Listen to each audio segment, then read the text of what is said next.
I say they. It could be us. You're I have no good. idea what everyone's name is. Hello, and welcome to the Ladies of Lore. I am your Dungeon Master, Kayla, and I am introducing a few of my most beloved friends and adventurers. We are welcoming some new cast to the staff, so please do introduce yourselves. I think we will start with Allie. Hey everyone, I am Ali Mar. You can find me on any of my socials or my website, alimar.com. I am a romance author with a couple of books out. And are we doing character introductions or not quite yet? Not quite yet. I will bring them in the story. You can introduce her name if you would like to. And I play Marisol. Perfect. Hi, I'm Emily. My Instagram handle is hilariously_Emily, and I'm playing Dahlia. Am I next? Yes, ma'am. Hi. Hi, I'm Erin My Laundry. You can find me everywhere in My Laundry, and I'm playing Lova. Hi, I'm Tiffany. You guys can find me on Spirit Cosplays or I'm on all of the Ladies of Lore socials.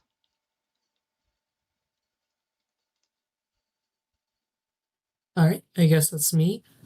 I am Reese, and you guys can find me as Reese Cup on most socials.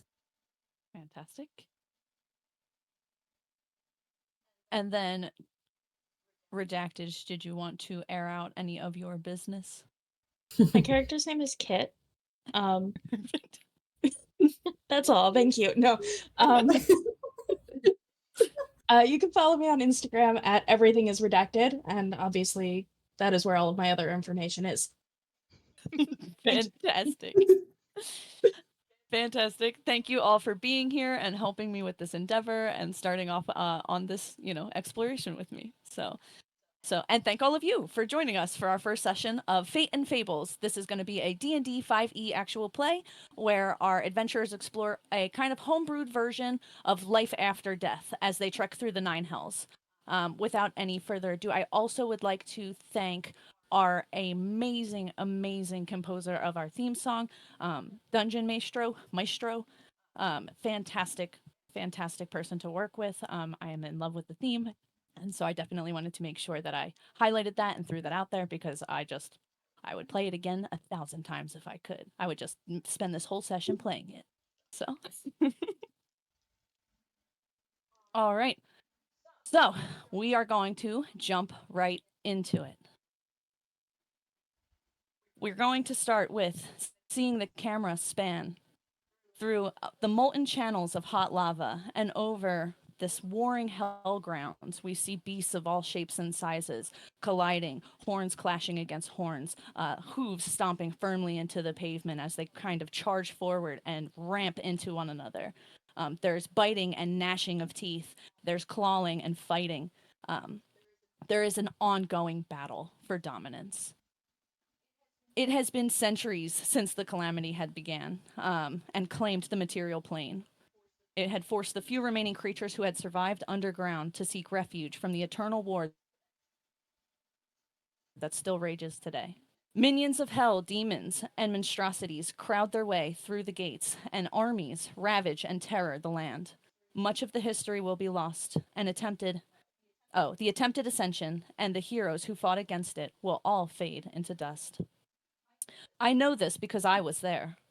And this will continue for long into the future, far beyond my time here on this realm. I know that this is the way, for I have seen it, but that is another story for another time, and our story will begin at the ending. Do you know where you are, you think to yourself, as you look around these familiar woods? We begin with Marisol, searching endlessly in an oak forest full of mist. The more you find your way, the more you begin to decipher your surroundings, the more turned around you feel. This is both familiar and at the same time, you can't help but feel like though you may have been here before, you still can't find which way is north. Would you do me a favor and roll me a survival check? I sure can. with a +2 on that. Got a 17 on the die for a 19. Excellent. You make your way, seeing the side of the tree that is covered in moss, and you feel like you know exactly which way is north. You start to follow your path. There are no beaten paths here. This is overgrown, heavily wooded, and for as long as you have been here making your time in the woods and keeping yourself safe, you have yet to see anyone of merit. Familiar voices fill your head, doubting and asking you of your purpose and who you are and where you belong. What do you think Marisol wants most? So Marisol is looking for the boundaries. She's looking for the edge. She's out here with one purpose and one purpose only, and that is the safety of the realm. And she is looking for the shadows, any kind of glimpse of tiny glittering light. She's searching for shadows. She's looking for what lurks in the dark because it's there, it's always there, and it's her job to stop it. With the ever-changing mist and the 19 on your survival check, you feel for a moment, and you're not quite sure if it is the change in the air and the movement of the mist that allows your eye to catch it, or if it is just the hair on the back of your neck that stands up when you know that you are being watched. With deadly accuracy, you are able to place your footstep directly above where the whipping fangs of a shadow beast is. This almost elongated like dog. Its lips curl back to reveal this like dripping Icarus black kind of rotting maw. You are able to kind of place your foot in exactly the right space to find purchase on a tree and make your way kind of scurried up. This dog kind of lunging out from underneath you and like barking up the tree. It does not have enough height, no matter how much it's jumping at this point in time, to be able to get to you. So you are at a vantage point. From here, you can see, for the first time in all of your time traveling, a beacon of light a little bit over ways off in the distance. You have been fighting endlessly to try and keep this realm safe. And last you remember, you had seen one person, right? Or was it 3 or 5 or 10? You shake your head for a moment and try and remember the moments right before running to the path that got you lost in this woods in the first place. You can't seem to make it. Can't seem to place who was doing what and where and why. But there's a light in the far off distance. Do you plan to head to it? I do. First things first, I will probably try and kill the shadow puppy. Because that is not something I can let go. Fair. It may take a form that is less abhorrent to me in the form of a canine, but it is still a wretched monster of the shadows. Still threatens the land that I love, and it shall do so no more. Fantastic. We'll say for the sake of expediency, you're able to quickly lay waste to this beast, kind of dropping a quick couple of arrows directly down from your vantage point into its skull as it just dissipates into a smog. Do you want to continue? This is important. Do you want to continue ground line or tree line? There's advantages and disadvantages to both. I think ground line is probably the best. It's the quietest for sure. I don't want to leave any kind of shaking leaves or any fallen twigs or branches and all of that. So definitely ground. Great. All right. So you jump down from your vantage point and start to make the trek back in the direction of the way of the light. Roll me a perception check.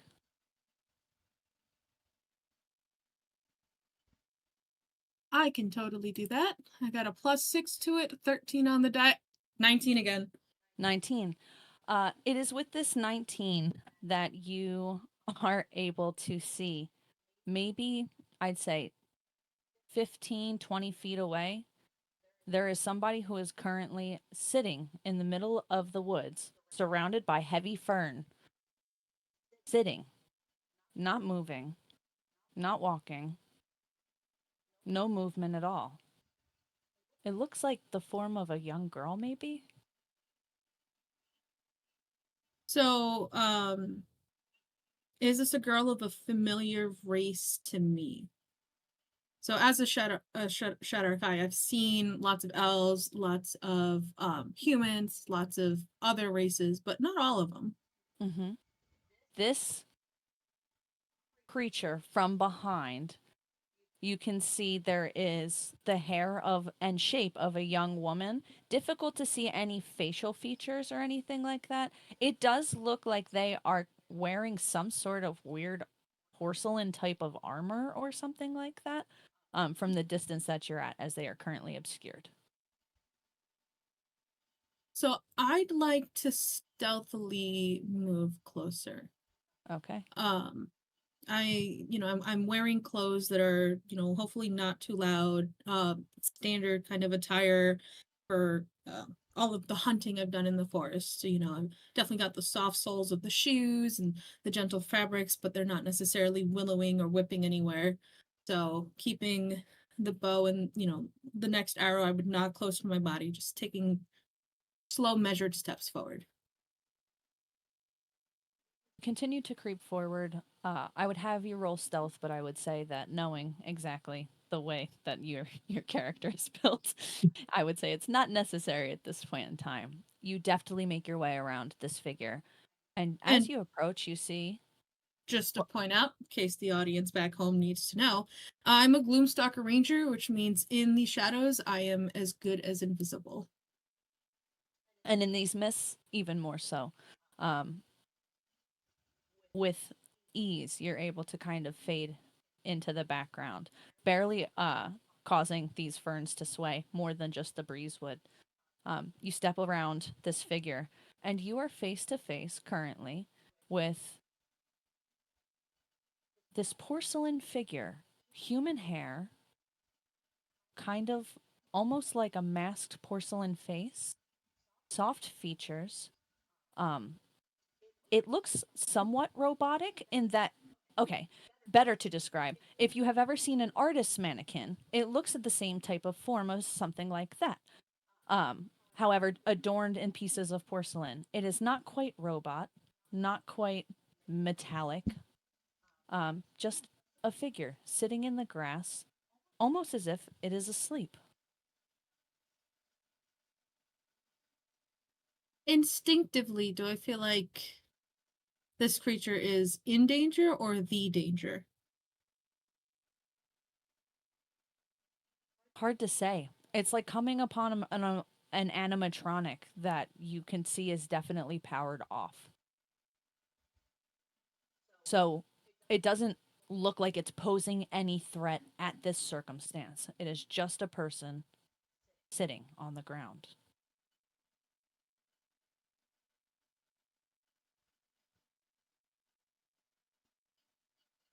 Well, truthfully, it's a bit creepy. But I am not in the business of dealing with creepy.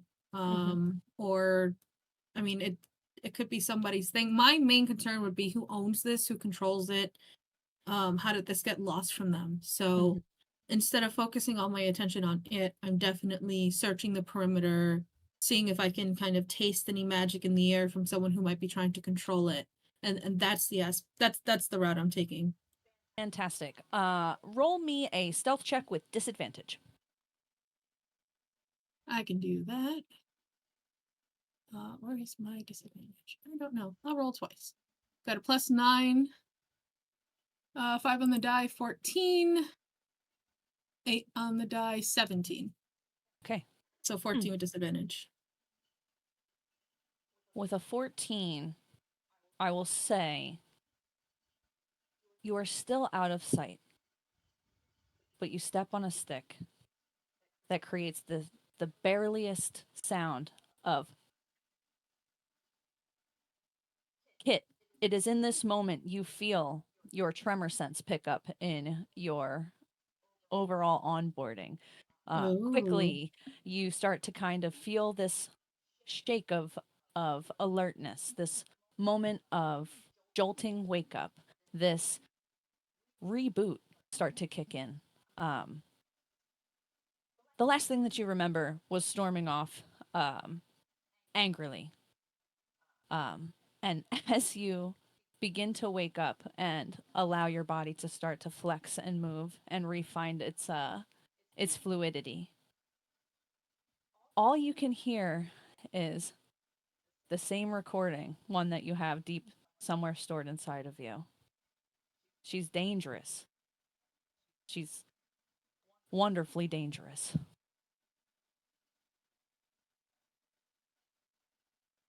Who's there?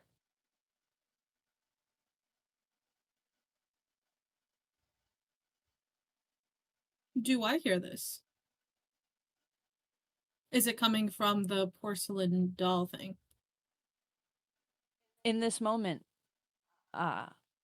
Marisol would see, as this voice kind of rings out, this small blue glow that starts almost as just like a blinking one or two lights from in between the spaces of the porcelain.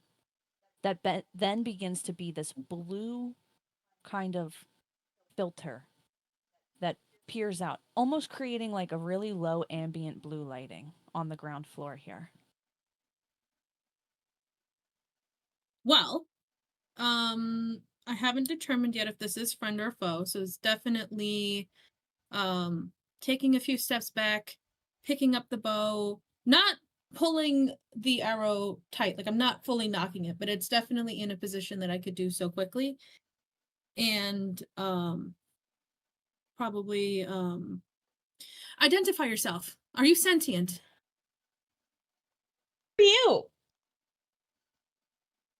I don't understand. How did I get here?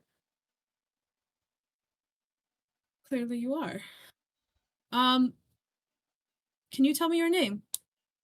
My name's Kit. Who are you? Kit. I'm Marisol. You may address me as Mari if you wish. Are you here to kill me? No. Well, I should hope not. Shouldn't have to. Why would you have to? What would make you do that? Well, if you were that's an aside. Are you unharmed in there, or is that your natural form? I don't know what you mean. I feel pretty tired, but I'm okay. So I have this ability to expend a ranger's spell for primeval awareness. And so basically it says I can sense whether any aberrations, celestials, dragons, elemental, blah blah blah blah blah, within 1 mile of myself. So Marisol's going to take kind of a deep breath as she steps forward, kind of tuning into her senses a bit more to try and figure out if this creature is in any way malevolent or perhaps has been. I can't, that's not what the spell says, but you know, I can roll Arcana or something to see if maybe they are trapped in this or if any of that weird kind of magic that I had experienced at the edge of the forest might have anything to do with this. Okay. I will say for this, you can definitely roll an Arcana.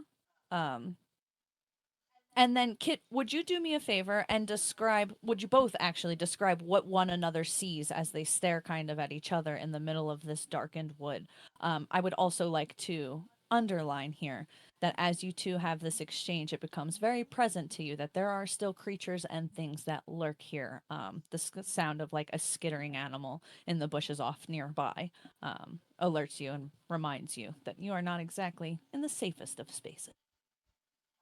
Also, sorry, at the same exact time, Emily, would you please roll me a perception check? Amazing. So I will go ahead and say that I got the first critical fail of the game. So hats off to me with a +1. That's a remarkable 2. Solid. Which probably is not enough. You know, I've seen lots of magic. I've faced lots of things. But porcelain dolls is quite new. So despite how hard I think, and the harder I think, the more the voices come back, I can't figure anything out. It is a feat of engineering you have never seen anything like before.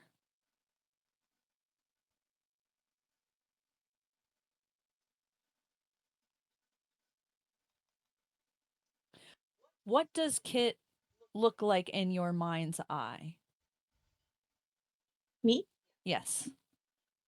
Well, Kit is sort of like an artist mannequin, but porcelain, as we kind of said, with um almost carved out designs that faintly glow. Um, she would definitely be a little bit worse for wear, perhaps. She's a little haunted looking. Um, if you catch my drift.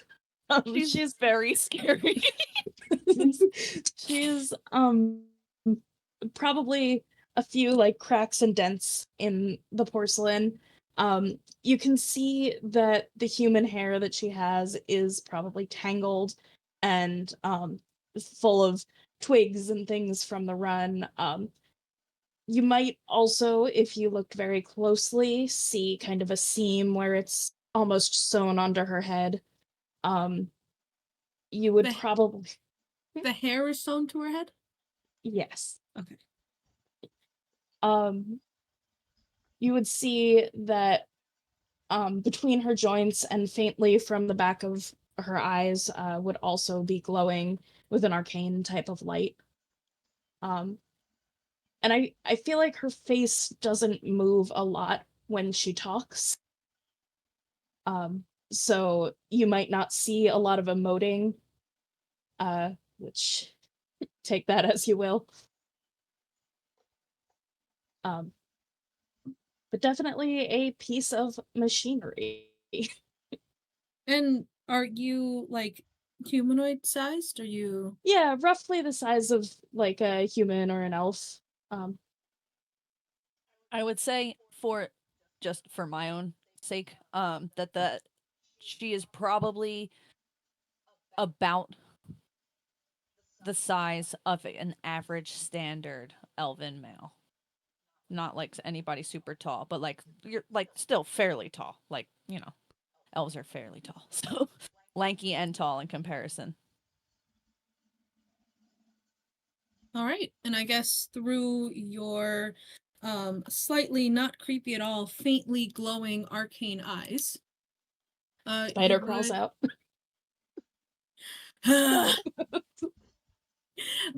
you would see Marisol. She is decently tall, maybe like 5'9", 5'8" ish. She's got a slender but athletic build. And she is kind of covered head to toe in dark green, like dark green, almost along the edges of black, kind of the perfect color to blend in with this or any really kind of dark forest.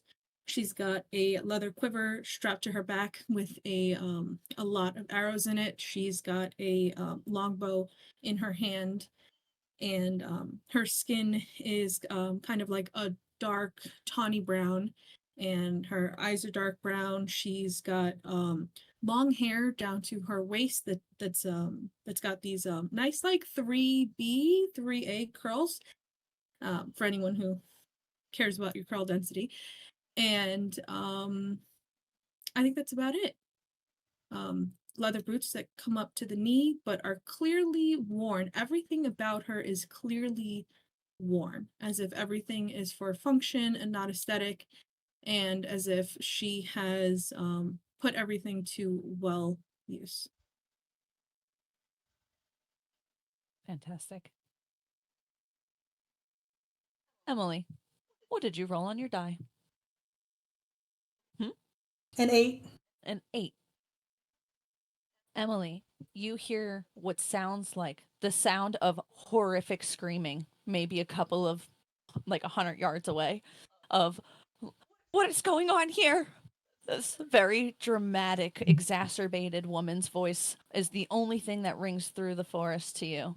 As you kind of blink your eyes, you are reaching up currently, and your hand finds purchase on another clawed hand. These long fingernails kind of digging into the back of your hand. Monet, next to you, in the river of Styx, a woman is drowning and chained to your body. You have attached to your other side an unlocked chain and Santina in the distance looking at you. You can leave her there or come with me, or you can stay here and do whatever it is you're doing. I'm gonna have to correct you every time, aren't I? It's Manya, baby. I'm never gonna get it right. Manya, sorry. Forgive me, world. Santina will just get an eye roll and a shrug and point to her throat, and she will grab this person's hand. She does not grab your hand gently. She like snatches it and just like pulls you up. She's obviously annoyed. But I think that she may be more annoyed at Santina. But she also hates that she's helping you up. Okay. And are you pulling me? Okay, go ahead. You're wrenched from the water before you even have a second to figure out how to breathe again. And you're standing next to a new face, unfamiliar. It was minutes ago, absolute minutes ago, that you remember being pulled out of the water exactly like this.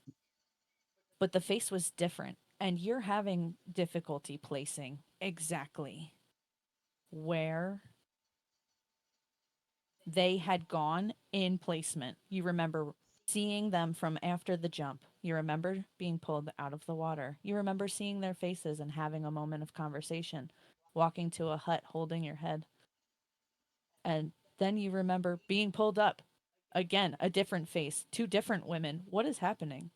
It takes you a moment to orient yourself.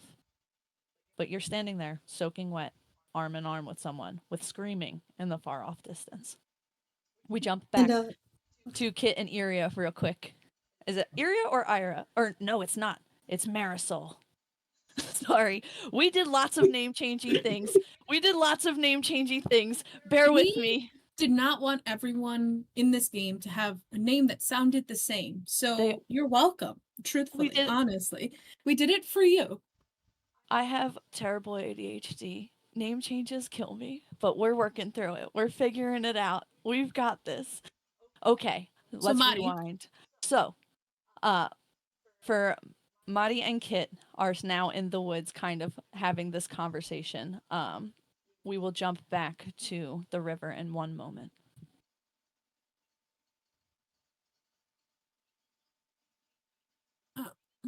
Help me understand you. Do you find yourself trapped in this form, or has this always been your form? I do not understand what assistance you are asking for. I don't think I asked you for anything. I used to be a lot of things, but I think I'm okay here. To remain as you are, where you are. Well, maybe not right where I am. This is... I don't even know how I got here. I have to go somewhere. Why are you here? I'm hunting. For what? Surely you have noticed those creatures who are shadows, mend with the darkness, destroy all those in their path. They live here. Kit, roll me an intelligence check.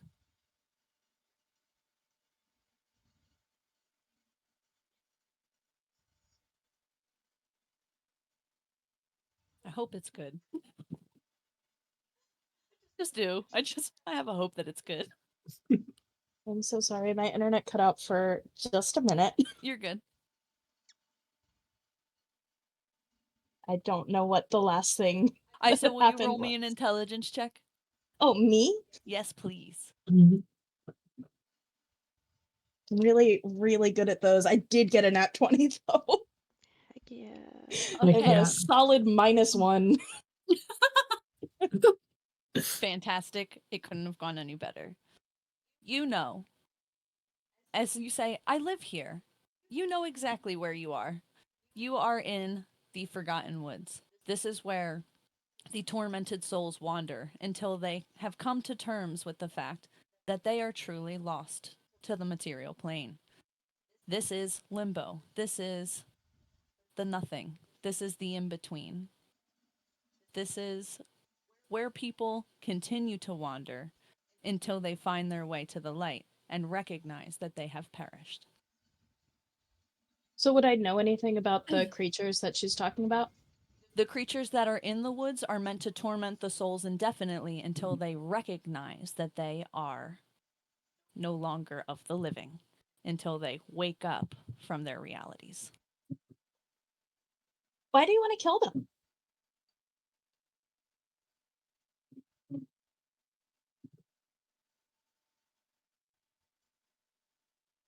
Is that a serious question? Yes. These creatures, they hunt along the borders of His Majesty's forests. They prey upon the weak, the innocent, the border towns that cannot defend themselves. There is no other reason I need. So His Majesty asked you to kill them? Well, yes. Though I was killing them long before he asked.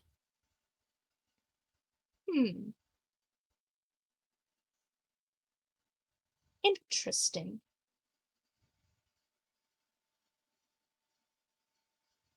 I'm not entirely sure that it is. No, However, you don't think it's interesting? not in any particular circumstance. What I do find interesting is your presence here. Are you traveling from one town to another? Or are you in need of an escort?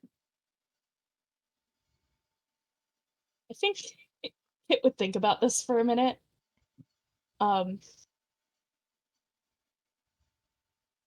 Yeah. Traveling.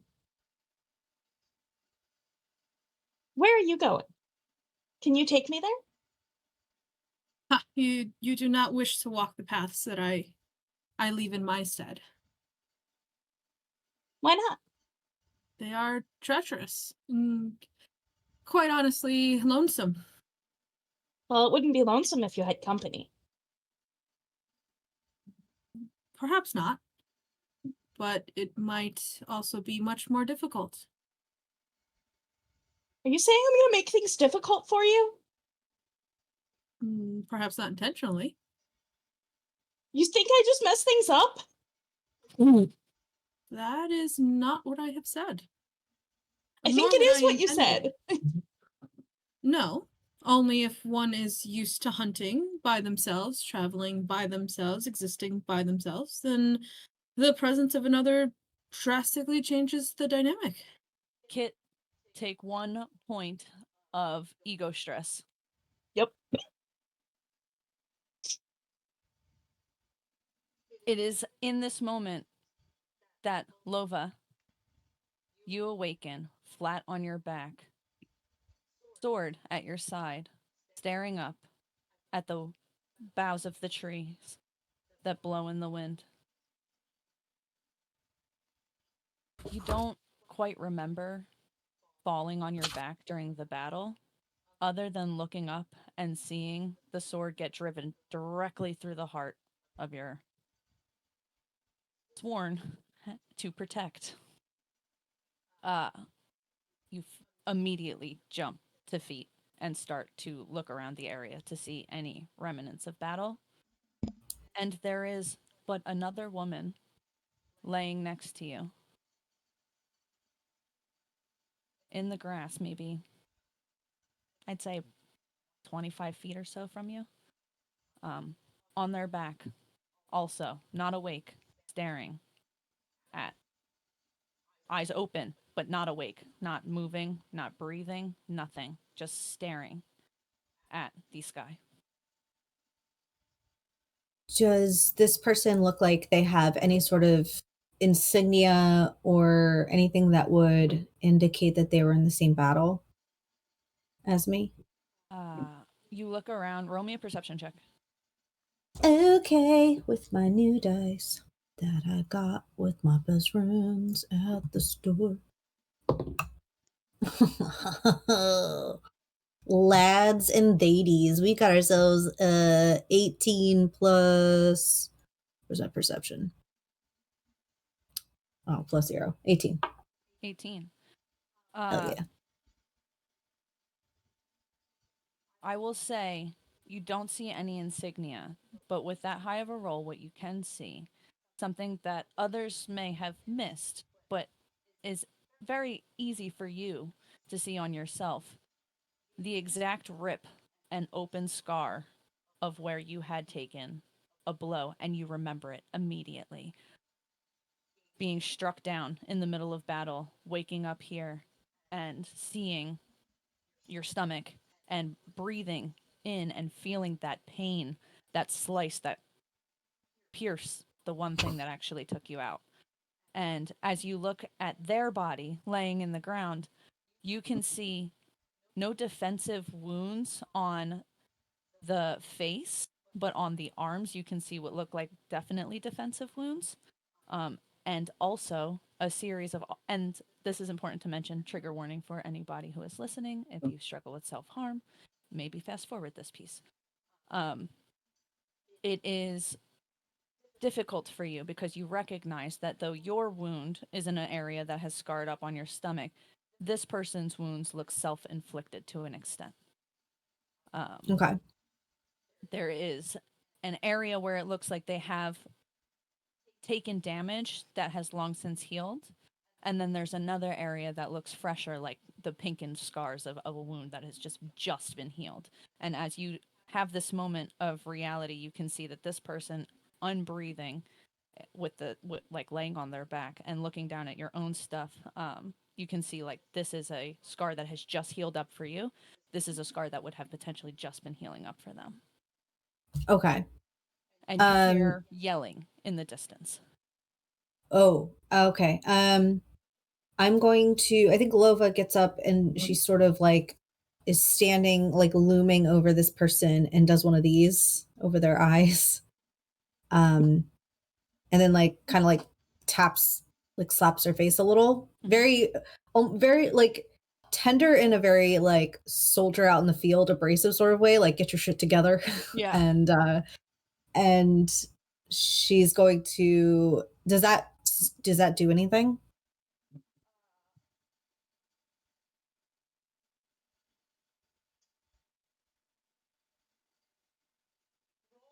Just roll me a d20 and tell me what the number is. I'm going to leave it up to the dice because it could go either way. No. Is it a 1? I think I killed him again.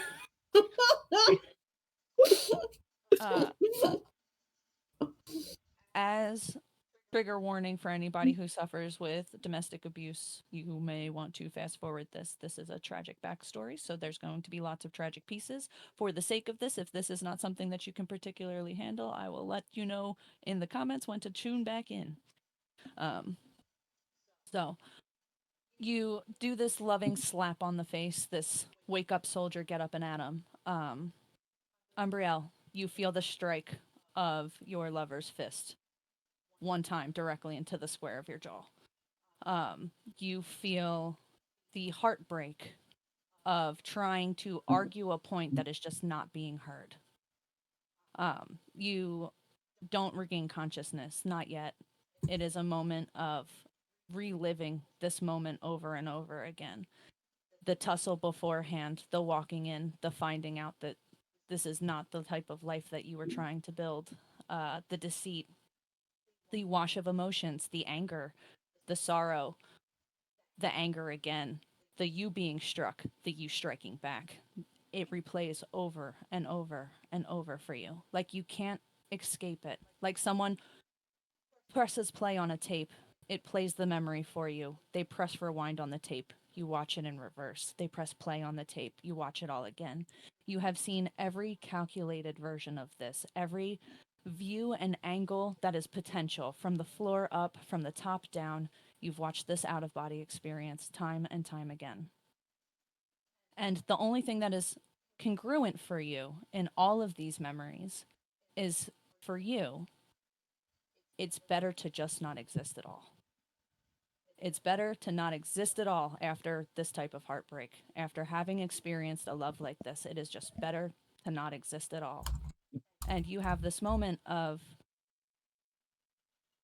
what you were hoping for was peace that instead feels so sadly monotonous, like you'll never escape the loop. And that's when you feel it again, a crash into your jaw. And the third loving tap. Get up, soldier. You kind of shake your head a little bit and you start to blink and you see a woman above you. Not a man at all. Not a familiar face. Not anyone you know. Your chest heaves, Lova. You see this breath that is like the first breath that has ever been taken. The chest fills entirely and expands. This huge gasp. I would like you to roll me a insight check. Cool.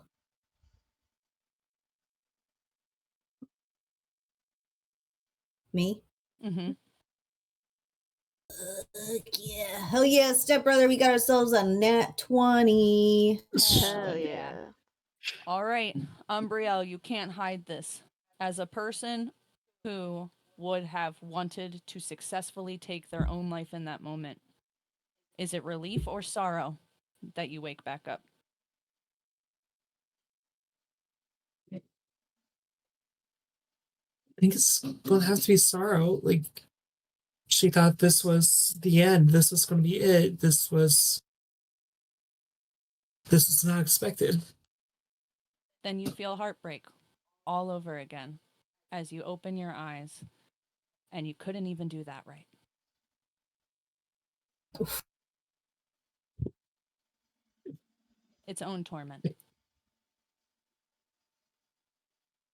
Are you okay? I don't know. I'm not supposed to be here. Like, I don't know where I am. We were in the middle of battle. Where do you hail from? Battle? There was no battle. There was just me alone. What are you talking about? There was a war. I was protecting somebody. And I like look around and there's like totally different environment, right? Totally different. I would say where you remember battling was like very old school, ancient, open fields, plains, big mountains on the side, open air, fire in the background, cavalry. Arthurian shit, yeah. Yeah. Here, it's eerily quiet, incredibly smoky, and you are basically in like jungle underbrush, surrounded by trees that don't look like they match the type of ferns. And if you study biology and you like that kind of stuff, these types of things don't look like they should grow together.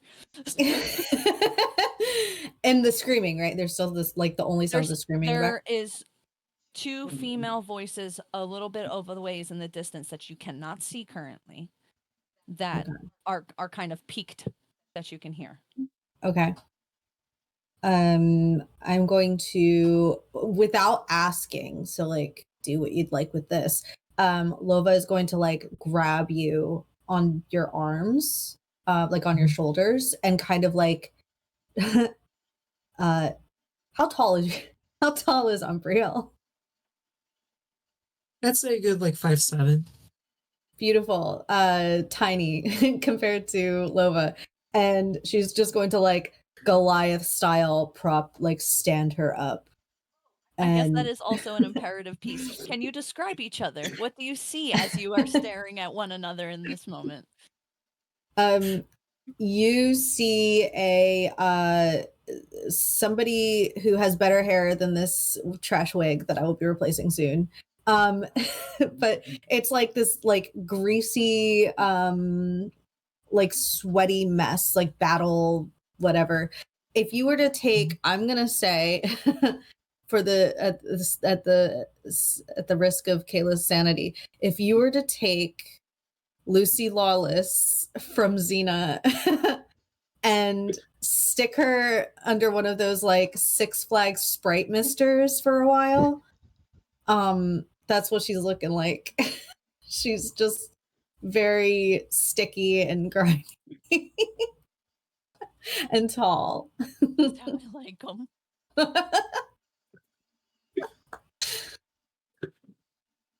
Mommy, I'm sorry, mommy. That's all I did when I watched Xena the other day. But yeah, that's what you see for Lova. What does Umbriel look like in comparison to that? Umbriel looks like she's just a tiny, sweet little thing that couldn't hurt to fly. Yeah, she's looks incredibly like how I am now.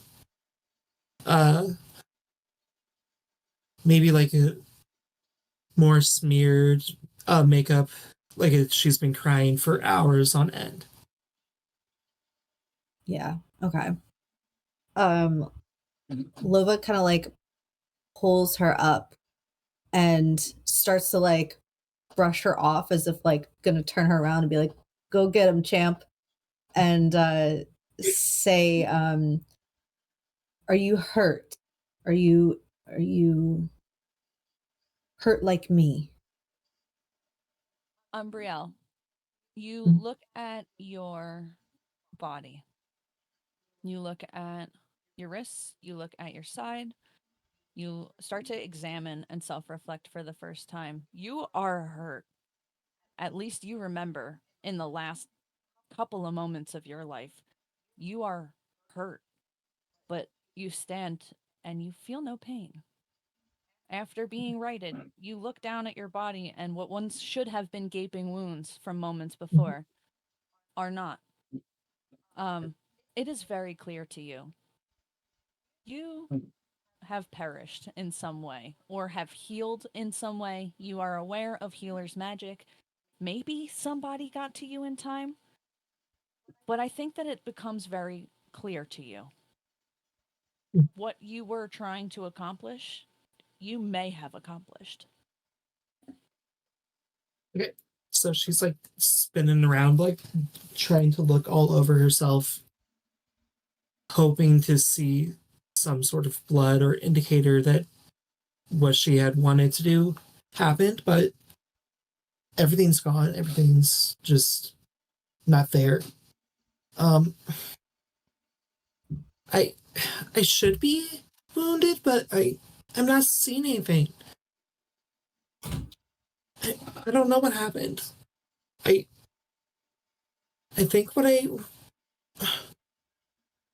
think I accomplished what I wanted, but I can't really tell yet. I don't think Lova realizes that she's dead. Because I was literally just like struck in battle, so maybe I just fell unconscious. And I think Lova's gonna just look at you with like this just very concerned look, like, "What the fuck are you talking about?" And say, "Here, can you carry this?" And I have part of my equipment. Do I have all my stuff with me? Mm-hmm. Okay. Part of my equipment, I have a mace, so I just give you a mace. I'm like, "Can you fight?" She has a -1 strength, so the mace is just like dragging on the ground as she's trying to lift it up. Here, let me help you. And I'm going to I'm gonna take it's just the ball is just kind of screwed on, so I'm gonna unscrew it. So it's just a claw. Oh, Just stick it back in my stuff. Say, we have to go. We have to prepare for the next wave of soldiers.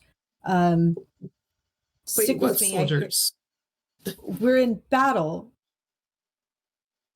Are we? Both of you roll me a perception check. I hope I get a 1. I got a 16.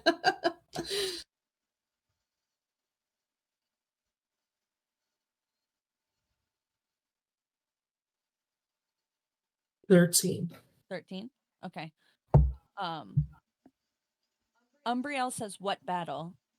And Lovik, you hear still the talking in the distance, but then you hear something different. It is the slow whine of maybe like a jack in the box or something. And as your brain tries to like make sense of it, it becomes very clear to you it's a music box sound that is playing in the distance. Do you hear that?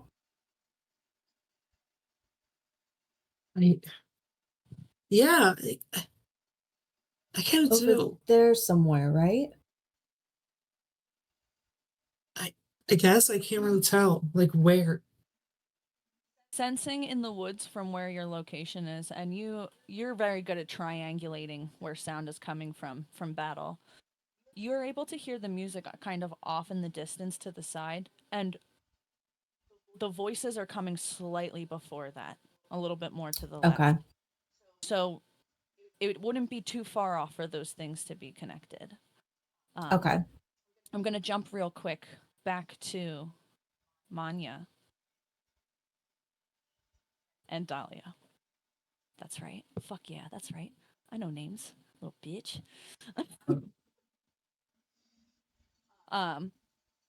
Dahlia, you breathe in deep, and standing in front of you, what does Manya look like?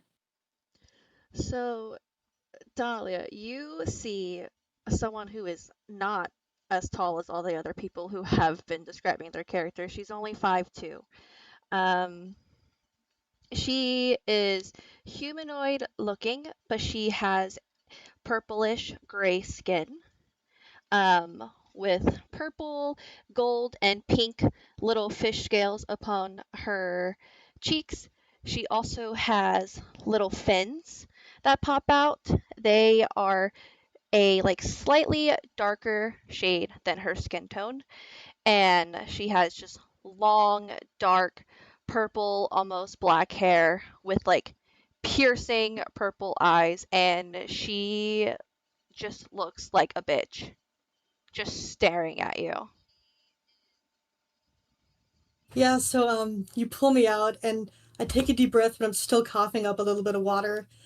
And I just after I catch my breath, I'm like, thank you so much. And she just taps her Oh, throat. are you hurt? Because I could help you. Do you need healing? She rolls her eyes, and I want to look over and see if Santina is still around. Roll a perception check. What is my perception? Oh shit. Okay. 1 second. I'm really bad at math. You're good.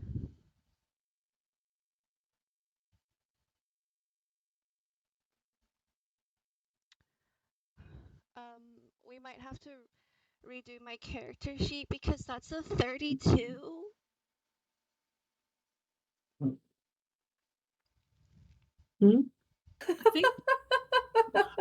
I think the biggest Plus bonus one. you have.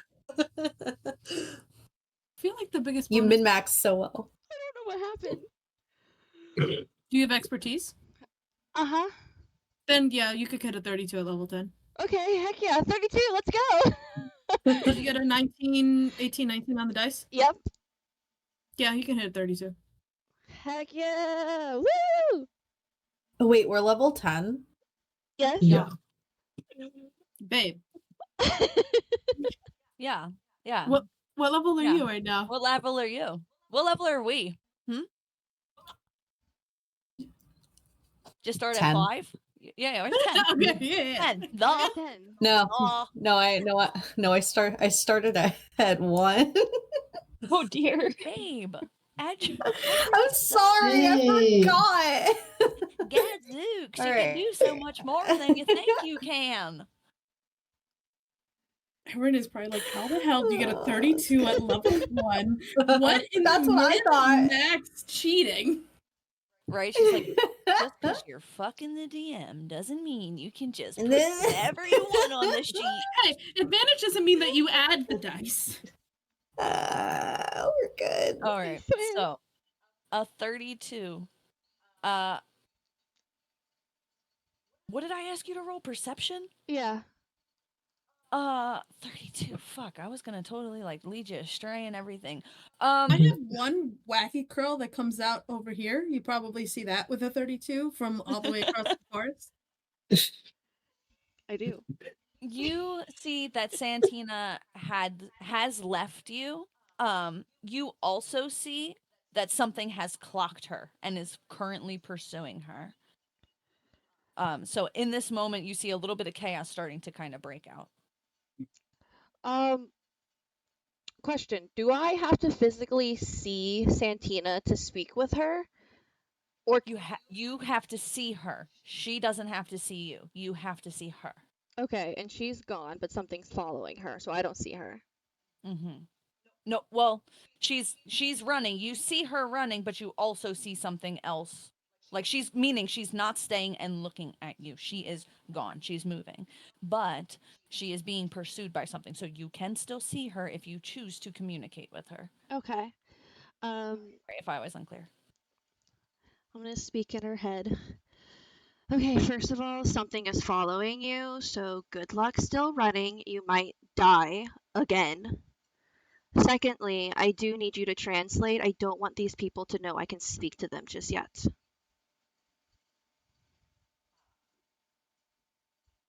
Correct me if I'm wrong. I can respond, right? I think For so. you? Yeah. I'm almost positive, right? Yeah. Okay. She said, I gave you your chance to come with me. You want help translating? Translate this. Goodbye.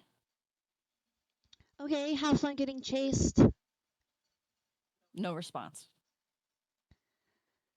She'll just do the biggest sigh and kind of look back at you. And there's just like a moment of like hesitation on her face. Realizing I didn't describe my character, so what you would see, Dahlia, she has deep red skin, very vagrant, vibrant. Sorry, and dark makeup that's seemingly not smudged by all the water somehow. Dark eyes, dark lips, and long, wavy, dark hair, and little horns. Not little, but like curved horns. She is a tiefling. So you looked at me and you just sighed and we're just staring at each other? Yep. Okay. So I'm like, is that a no to the healing? You don't want it, you don't need it.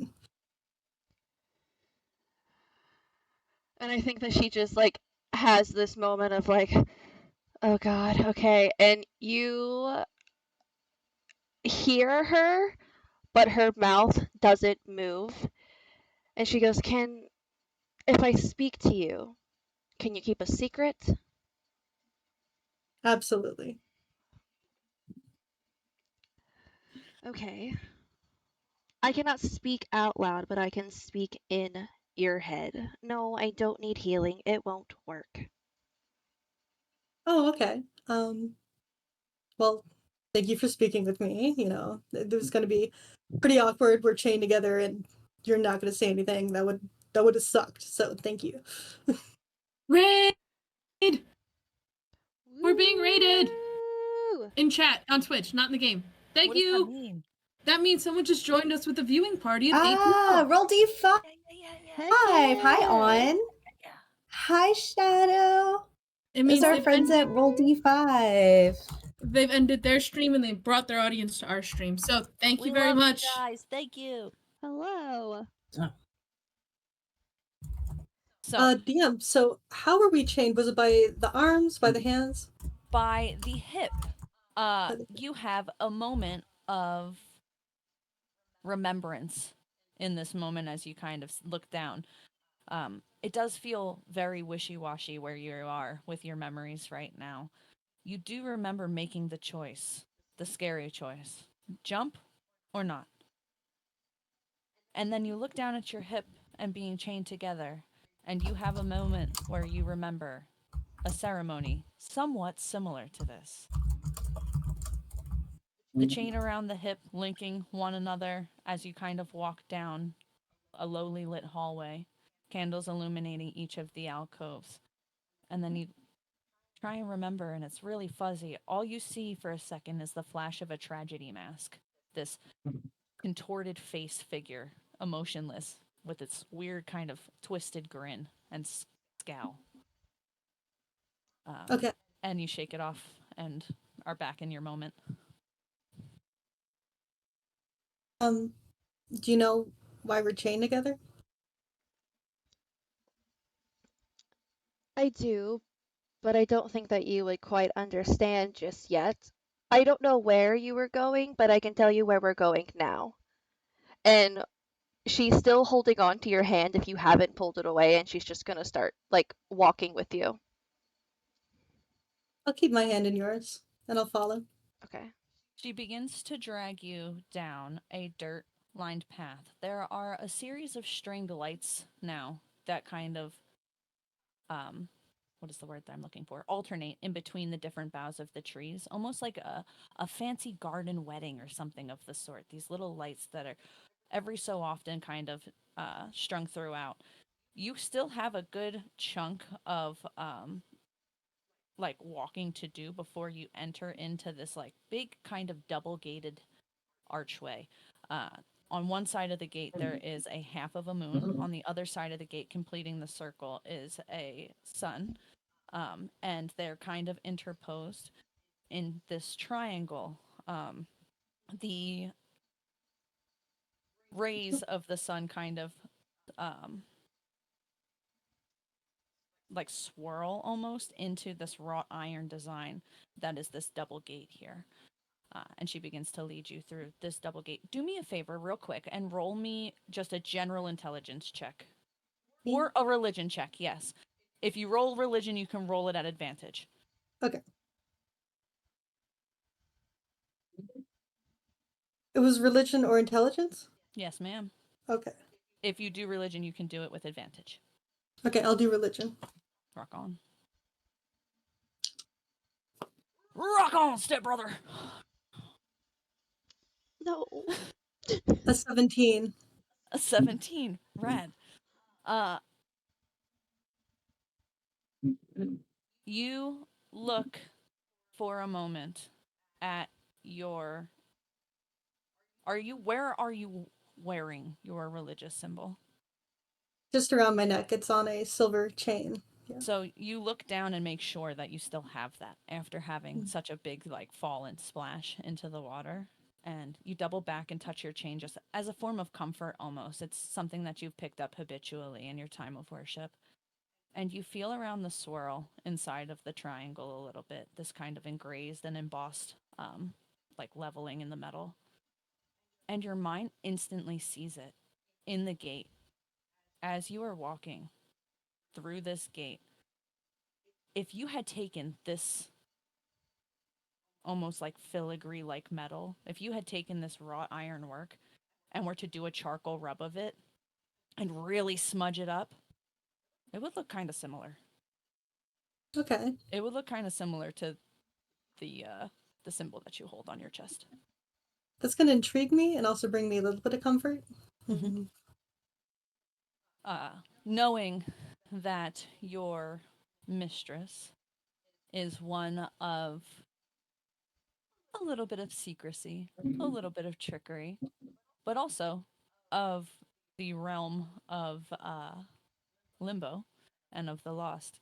You very quickly put together these two pieces. You are a wise woman, and it comes very full circle to you. You made the jump. You don't know how you ended up here. You saw a face. You started to remember the recovery of being taken in by two friends. And then you see this gate, and it kind of comes full circle that you are walking through the gate and accepting your fate to something new. You don't think that you made it out of there. I'll accept my fate. I know the goddess is leading me somewhere, so I'll go willingly. Fantastic. We jump back into the woods, the kind of flickering of light off in the distance. We see, again, Kit and Marisol standing face to face. You hear, Kit, a familiar sound as it starts to rumble from inside of your own chest and starts to rumble off in the distance. Marisol, you peg it directly to be where the light is coming from. This almost really eerie. If you've ever heard like a fire siren that's like one that is played throughout the entire, or like a bomb shelter siren, it's almost similar to that. This very like Silent Hill style, really dreary pitch in the background begins to emanate directly from Kit's chest. Kit, someone, somewhere, is on the run.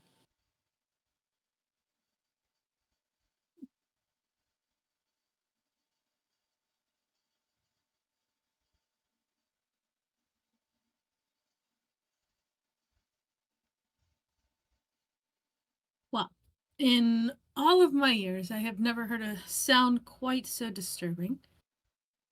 I will say it was pleasant to have met you. I am going to investigate further. If you were not in need of assistance, then I shall leave you here. Seems like you don't need me.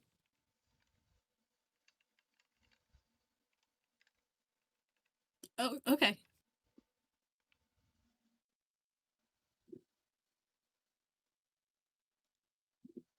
She'll begin just kind of backing up a few steps and then turning and walking towards the light. I don't think you want to go that way. But what do I know? Uh, if you know anything about this, then you know much more than I do. Do you know anything about this? Do I? Yeah, you absolutely do. As this alarm bell that continues to kind of sound off in the distance and starts to resonate from the inside of your chest, this is a runaway bell. This is for people who essentially, what you would know of this realm is that everybody who comes in has to accept their fate. They have one of two options. They can either stay in this realm and live here and put on this show and go about this carnival and go about this ride over and over and over again, or they can go to a worse place. There is something or there is nothing. That is what you have been told. So, if they choose to stay and not proceed further into the deeper layers of the nine hells, then they are put to work. If they choose to stay and be put to work, then they can stay in limbo for as long as they choose to not accept this fate. However, if they choose to work and then try to escape, they're essentially dealt with. These people are made examples of. These people are the ones that are taken and sourced and made displays of. These people are the ones who make sure that the show must go on. So they're after somebody who like left. Yeah, they're currently pursuing someone who is on the runaway. They're looking for somebody. They. Yeah.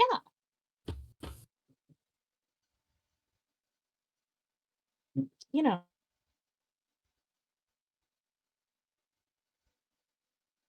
You would definitely know that they refer to him as His Highness. So when she was telling you that His Highness has been telling her to kill these beasts out here in the wilderness, well, it seems weird that he would ask her to do such a strange task, but it's not highly unlikely. I mean, they've employed you for stuff.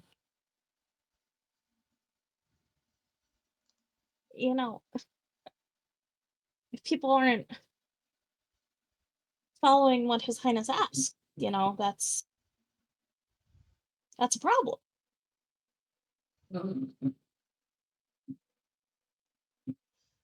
The murder robot saying that's a problem. For them. Well, sure. I guess this was a reach of his hand that I was unaware of, but we are in dark times. Are we? Darker than usual? Much. Roll an intelligence check, Marisol, as more and more information begins to come to light to you. I would say you can do so. You can add 3 to this roll, Well, whatever this roll is.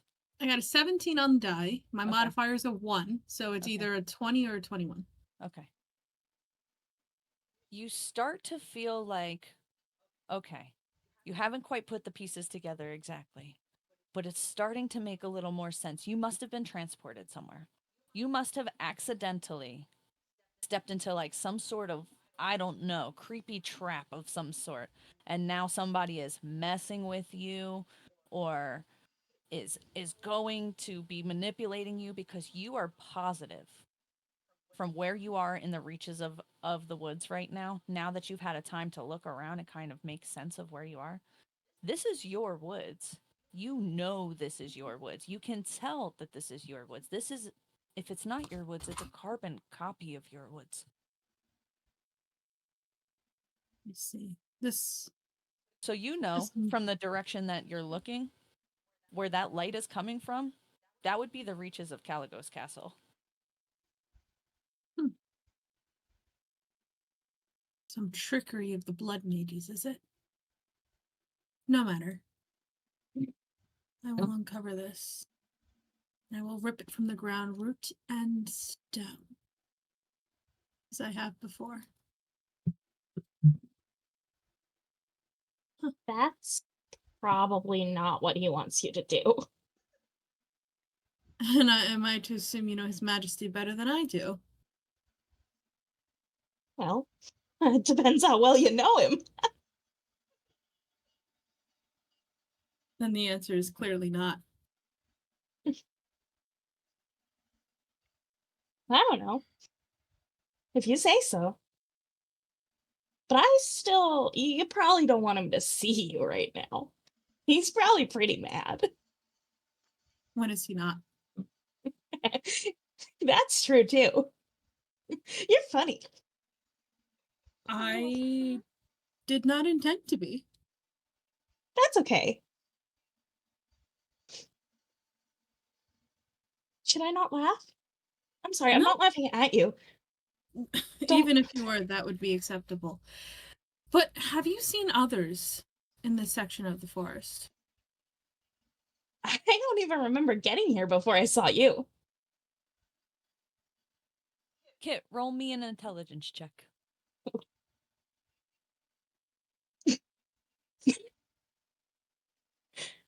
How does a 0 do? You can add 1 more stressor to your ego. Okay.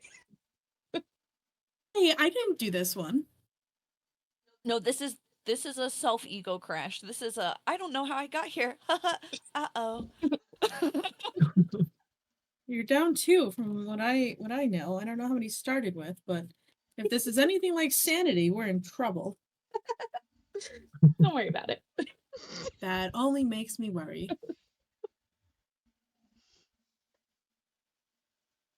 I will say for just a moment, we should take probably a 5-minute break, let everybody grab water, do bathroom breaks real quick, let everybody take a breather and kind of touch base for a second. And we will be back with you guys in just a minute. And thank you so much for everybody who is tuning in currently, who has tuned in. We appreciate you.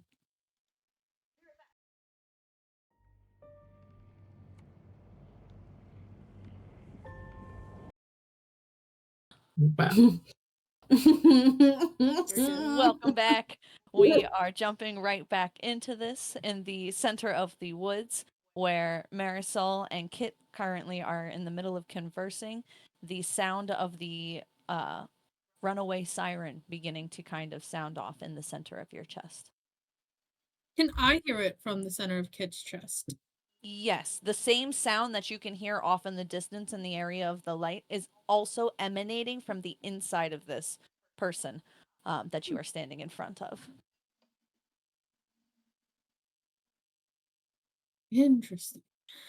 Okay.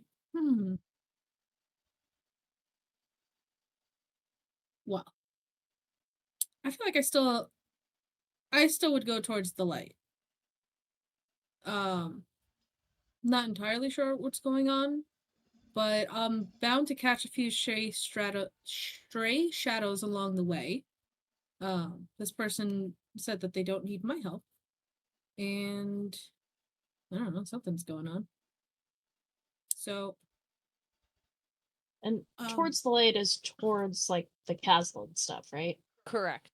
Okay.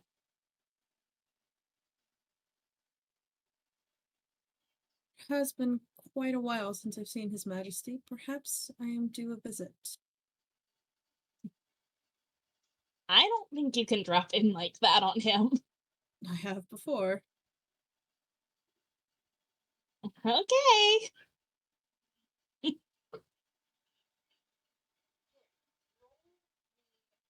Insight check. Who's rolling the insight check? Kit. Okay.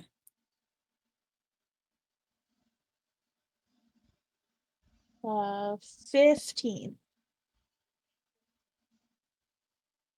Know that this person, despite being in this place, has treated you nicer than most of the other souls that you have encountered this way.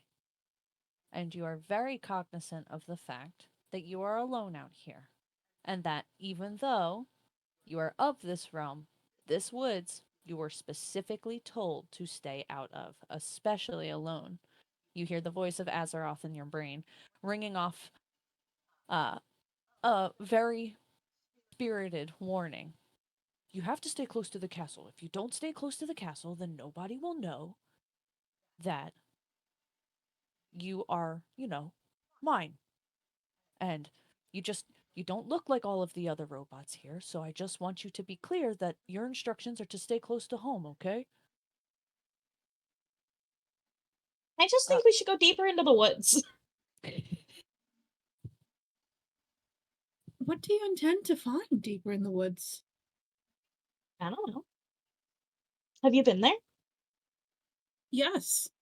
And What's in that there? is the myriad of forest creatures, and unfortunately, many more shadows than I fear anyone can deal with. Well, that's what you wanted to find, right? More shadows. I think we should go find them.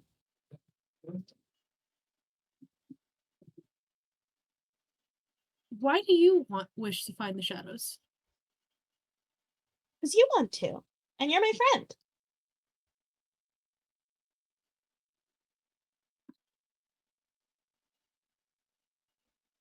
I have been trained for this quite intensively. Are you trained in combat? Oh, yeah.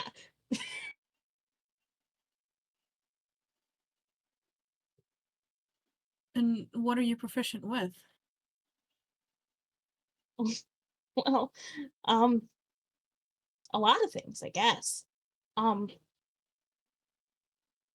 I don't think I'm supposed to tell anyone, but I could show you if something came up. We would be much more efficient together if we were aware of our strengths. And I wear mine, and she would lift up her bow. Mine are fairly obvious. I guess. You don't have anything hidden? Nothing I can't see? I mean, weapons-wise, yes. Of course. But all of your strengths are visible? Truthfully, I do not wish to get involved in semantics at this point or not. I will venture forth. You are welcome to join me should we find ourselves in a combat situation you feel unprepared for. Then do your best to remain safe and hide, and I shall come for you once the combat is over. Why should I hide? You think I'm not good enough? You think I can't do it? I just said if there were ever a situation where you found yourself incapable. Not that I assume You it's a think I'm default. incapable?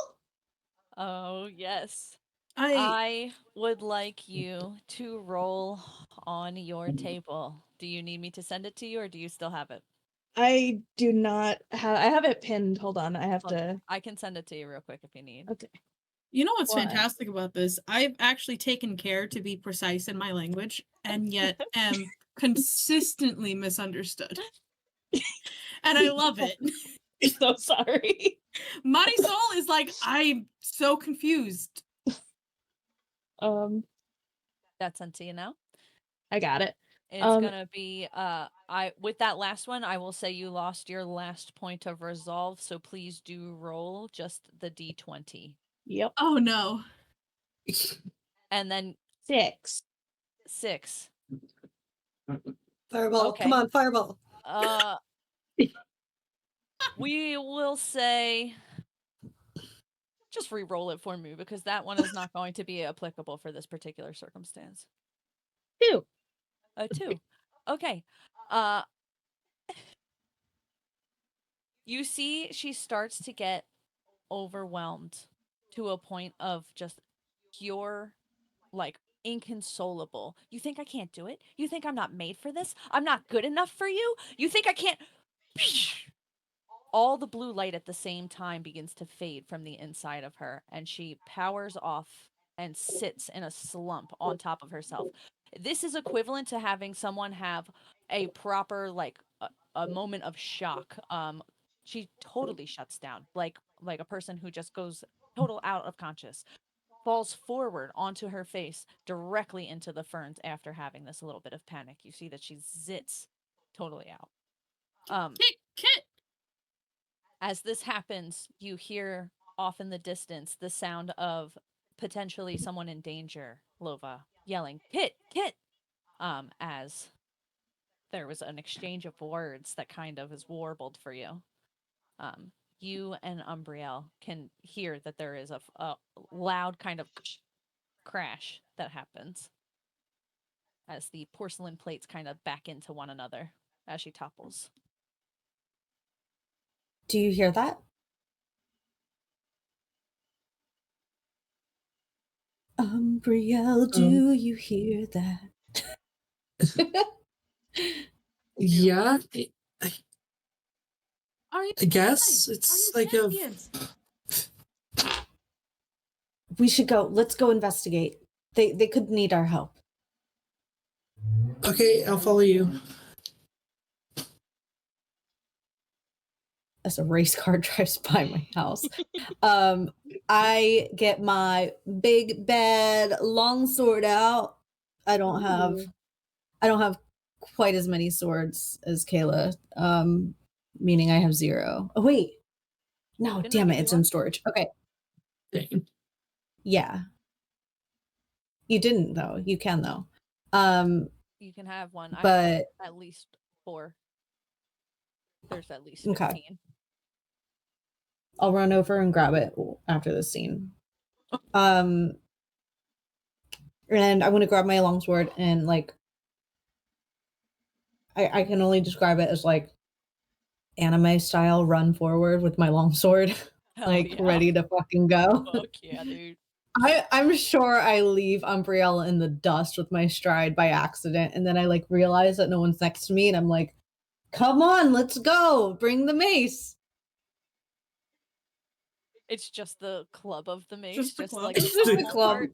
This is the handle. Bring the stick. It used to be statted as a mace, but now it's a simple weapon. Yeah. Improvised weapon. I'm just imagining like the cloud run from Final Fantasy VII. So Ah, you guys make your way in the direction of where you had heard this clatter.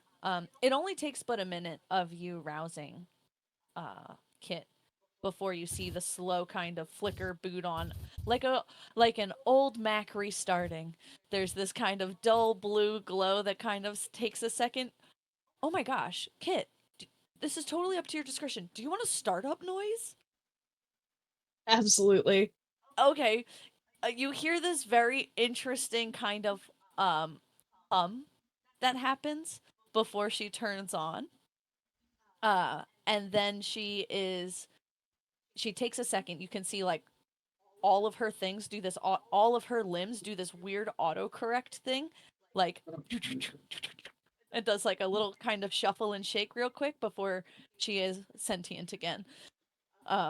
You had another one of those unfortunate emotional blowouts, and you recognize Kit as you boot back up. You're getting a little exalted. You're unharmed.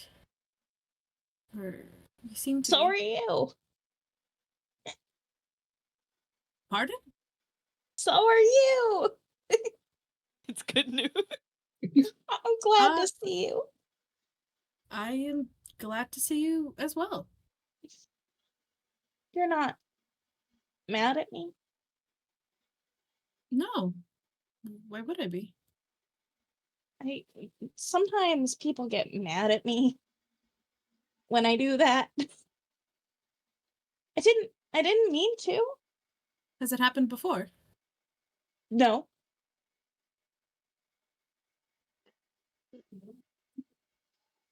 Is that the truth? Yes. Side check if you want. Sure thing. Should I roll deception? Yeah, if you want to, if you're definitely trying to keep it at bay, for sure. She's DC's trying. a 10. I got a 10. Oh, I actually did really well. I got 27. 27. If, Okay, what I if will you're certain. what I will say is, Marisol, she is certain that she has never done this before. However, your mind still can't help but kick the fact that you did find her kind of crumpled in a pile of Right, like I found burn. her in a similar state. Yeah, so it's almost like, oh, I mean, maybe she maybe she doesn't Maybe she doesn't know. right? But she is 100% certain. No, and you know that she's being genuine. You can feel it. Well then, to your feet. It's time we move on. Leave this place. She Yeah. hurries to clarify. We can leave this place. Do you just start to follow? Yeah. Well, That's at this- so funny. That is just like, oh, shut down again. What was I doing? Oh, who knows? All right, I'm following you now. You're my new best friend. That shit is so great. Well, she's not going to try talking it through with Kit again because the last time she shut Kit off. Yeah. You know what? Just you say less. Come, come on. Here, boy. It's just bouncing along. You guys see running towards you at an immense speed this huge greatsword behind them overhead, running out from the brush. You had heard a little bit of a disturbance prior from off in the direction, a scuttling that you were sure was just an animal. This moment of kind of being overwhelmed by the shutdown of Kit taking you off of your senses for a second. You feel yourself startle at this person, but you aren't quite you took alert, right? I was Yeah. like, yeah, you can say so whatever you want. You aren't quite surprised by this as you see this person kind of maybe 10 feet out from you still with this amount of movement that you have running at you with a sword. It seems we'll find out your combat skills sooner rather than later. Halt!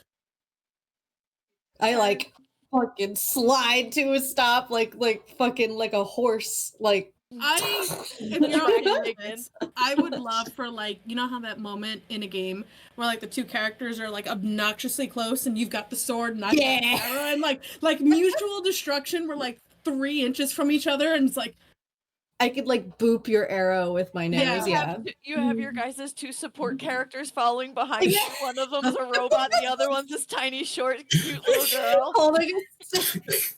This I want a Ladies of Lore like fucking fighter like kind of video game. It would be so great.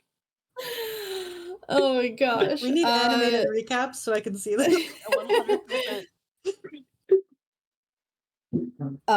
Wait, why are I you heard fighting? we're not yet. Oh, we're not. okay. We're not fighting. As she's like, especially, how tall are you? I would say I'm probably the same height. Kid's like She's 7 as big as feet, Lucy right? Lawless's heart. I'm sorry. Yeah. I think I'm probably the same height as Kit. I think if Kit's like elven height, I'm pretty sure she might be like that or a little taller. She's at least definitely like muscle, so. And Marisol's definitely like crouched a bit for it. So there's like this huge height difference as well. So it's just like, Yeah. you can see the little like the marks from the eye, the like Ugh. Here we go. oh yeah. this is what you see. Yeah.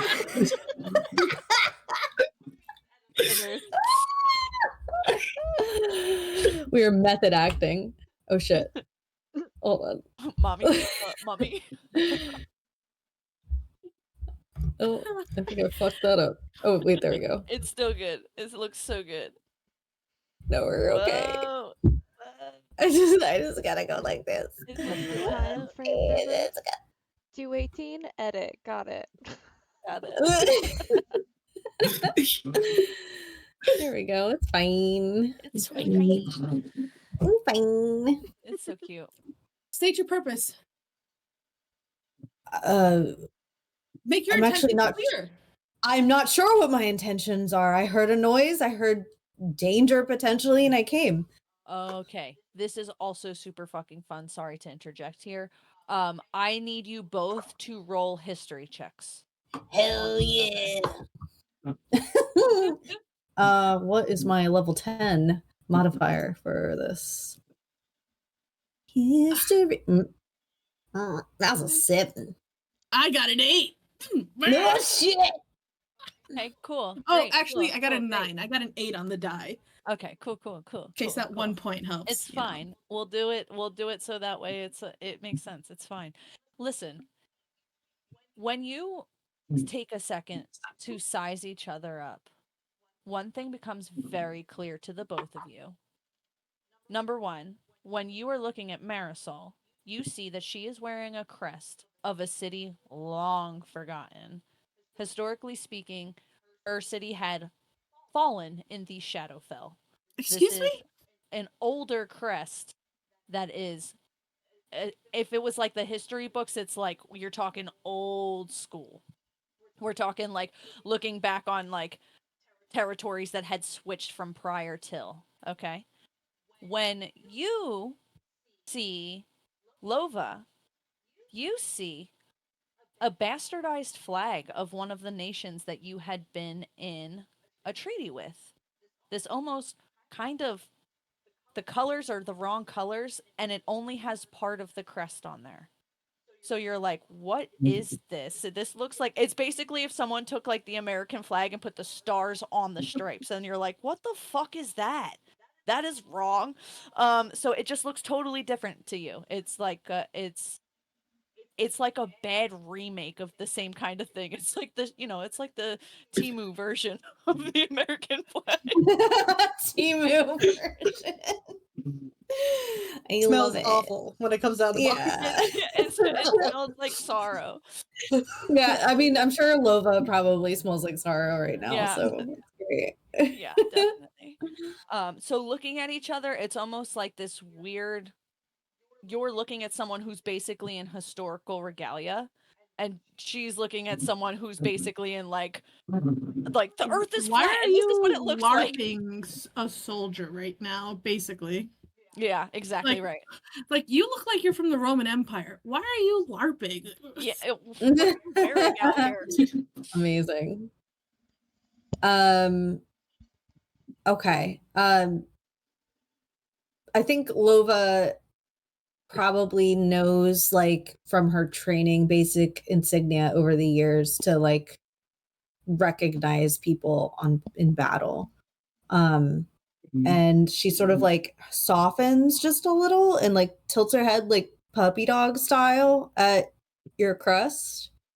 That's probably- And Yeah, that's probably enough for like, instead of holding the arrow taut, it like loosens, like a Yeah. relaxing stance. yeah.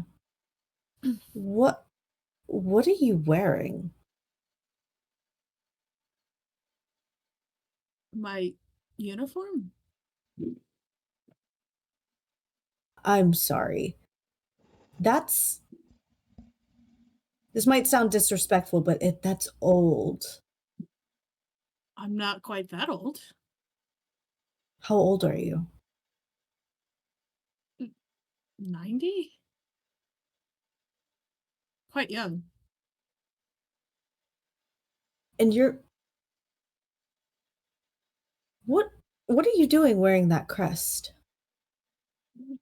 I have earned this crest from the Royal Academy itself. Whose flag do you bear? My insert home country. America. insert the lore that Lova knows that Aaron has yet to know. Here, that is where I'm from. You see that it's Boskageberg is from where you're from. And so Boskageberg's crest is essentially taken from two of the older continents and smashed together from a treaty that was signed. Old stupid lore, yeah. Okay. Boskisberg, of course. Oskishbridge. I've never heard of such a country. Well, it's kind of off the grid. There's a umlaut over the A, and it's no matter. We heard yelling, and at this point, I'm like lowering my blade. It's also important to mention that there is absolutely the weirdest looking blue glowing robot in the woods next to this woman. So like it looks strange. Yeah, you're right. It looks really strange out here in the middle of the woods. Like you're both ready to fight, but there's also like a very small girl behind one of you and a glowing robot behind the other. So yeah, I kind of like turn my sword and like kind of point it casually as like a pointing stick at the glowing robot. And I say, who or what was yelling? Well, Kit and she like puts her hand to like lower your sword. Like, don't do that. Don't point with your sword. Your sword is bigger than Kit. Kit and I were having quite an animated discussion. I'm grateful you came to aid in case we were in need of it. Of course. Like slowly sheathing Yeah, my sword. it's like the same kind of weird. I'm gonna Well, I'm I gonna guess we have hand to fight. I'm gonna like hand Umbriel the mace ball, like just in case. Just very like stealthily, like here you go. I want a stealth check. What do you expect me to do with this? Shit. So what's my modifier? Still, that's a 15. A 15? Yeah. Like stealthily bowling because you know that you can't pick it up. You reach back real slow and kind of do like a boom, boom, boom, boom, boom, and you can hear the mace ball going against the floor from it rolling behind, like in the direction. Umbriel, you absolutely have to move so this spiked mace ball doesn't like roll into your leg. So She just like bunny hops over Spikeball as she watches it roll. this has all of a sudden become Mario instead of Street Fighter. What's happening here? I don't know. Listen, Aaron and I had quite an epic face-off. Yeah. We're doing our part.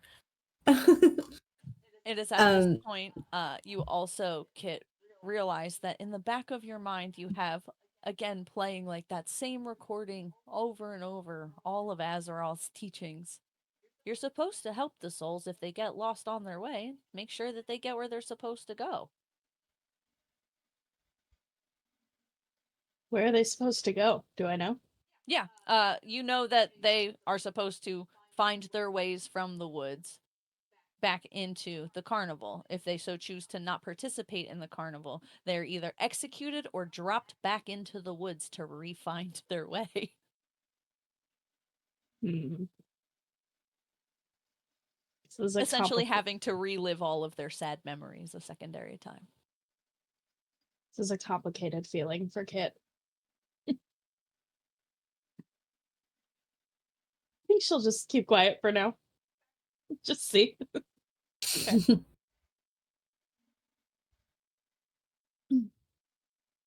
I must admit, these are more people than I've seen in these woods in quite some time. How did you find yourselves here? I was in battle. Ah. Were you wounded? I thought I was, and I like kind of exposed like my wound a little bit. Perfect. You show off the part of your scar that is now healed over this kind of keloided pink puffy piece of flesh. Marisol, please roll me an intelligence check with advantage. Good thing I'm so intelligent. Mm-hmm. I'm so bad at intelligence. That's a 10 and ooh, dirty 20. Okay, perfect. It starts to make sense. You couldn't see it on yourself, but as this person is like, yeah, I was wounded in battle, and you're sitting here and knowing that you haven't seen any of these people before when you've been walking and wandering and trying to find your way for all this time. You finally look down for the first time at yourself, not at your green robes, not at your bow, not at your gear, not at your prestige or your ribbon, not at any of that. At the series of puncture marks that are torn through on your leg, hip, and stomach from the 3 arrows that took you down. And you remember and feel all at the same time. The first one that you can feel sitting stuck in your hip joint as you run and flee from these blood cultists, a series of red ocean pouring through the trees that are your familiar home, this feeling of your heart pumping and beating incredibly fast as a secondary arrow sinks into your back behind you, almost kind of piercing through from your fleshy middle part through to your stomach out by your belly button. The last one sinking in, you can see the face of a masked cultist in the woods. This almost tragedy style mask twisted, turned up into this weird pointed smile.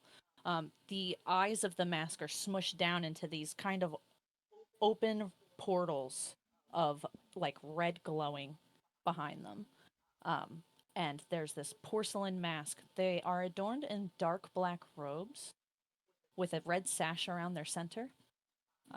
And you see the mask kind of twist and zoom in on you as you fall to the ground and your eyes flutter close.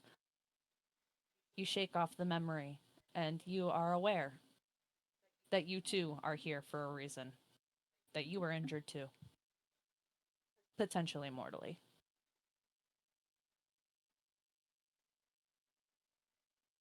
Yeah, I was shot through Myself, a cultist. I've been unable to find them for quite some time.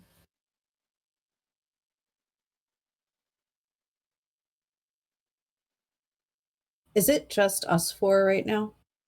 Currently, yes, the other two are in already, having had accepted their fates. Already in the show. Just waiting outside of the light for you.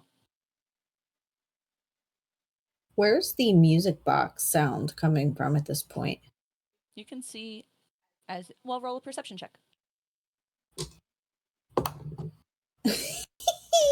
Really good. What's Really good. what's a music box? Good, cool. That's Sick. a 2. Hard to ascertain where the music is coming from directly, but as you look around at your surroundings, it is very clear that the lights off in the distance are like the glow that feels almost like it's calling you. Like there's like this draw or feeling of a clear path out of here. I'm gonna look at kind of look back at Umbriel and then look at the other two that we came across and say, well, if you're all right, I'm sorry, I feel like I need to be moving in that direction over there. Ah, yes. I wish to return to the castle. Is that a castle? Well, yes. Where the light comes. You something very fun just as an off moot point. This light has a silhouette that sits behind it, almost like if someone were shining something in your face right up close to you, but you can still kind of make out glimpses behind it. It looks like whatever is being obscured from your vision is what you desire the most. It Oh. is going to be this like, if it is an answer or the feeling of wanting to know what happened, it is going to be that reason that you are looking for, something promising in the distance. If it is you trying to see a loved one's face again, it looks like their shadow behind a flashlight. If it is the feeling of going home, it almost feels as if you can see your family silhouettes in the distance. It's that kind of pull, that wanting to know what's masked behind the light.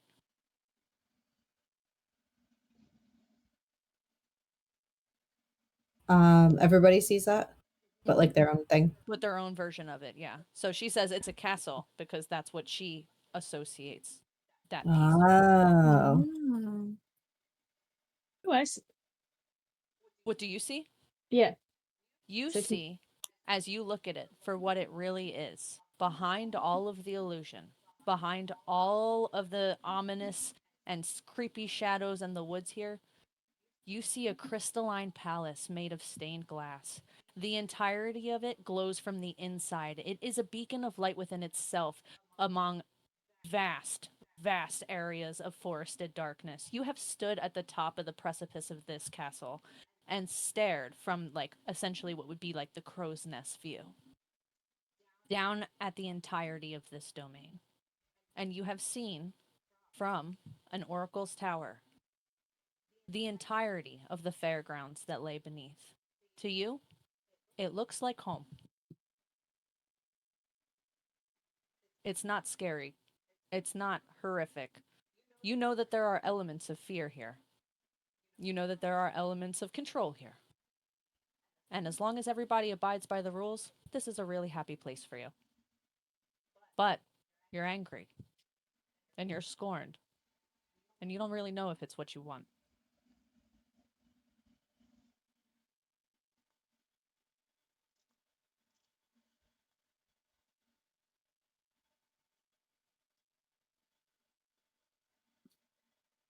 It may be safer to travel as a larger group. If you all wish to head there together. you really want to go there?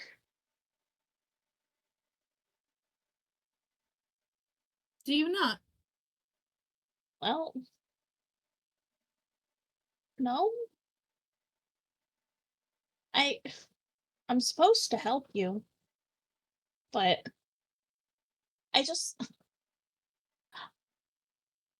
I'll go with you, but I can't go to the castle.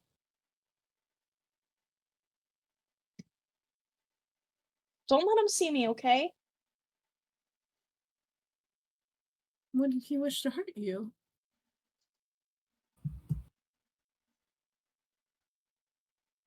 It doesn't matter. What does to me? Umbriel, roll an insight check.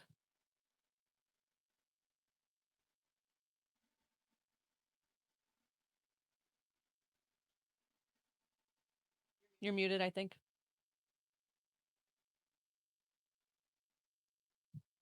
Yeah, sorry, neighbors were firing off fireworks, but Good. I had a nat 20. Nat 20. Wow. Hell yeah. Fantastic. Kit, is this the voice of someone who is afraid that someone is going to hurt them? Yes. You pick up on it instantly. It is the unanimous fear in a woman's voice of someone lurking who could potentially cause harm.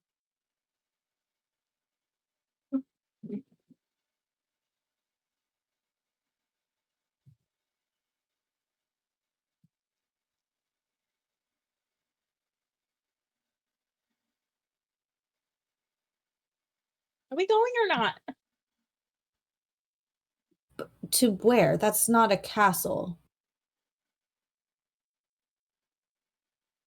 Well, it's whatever you want it to be.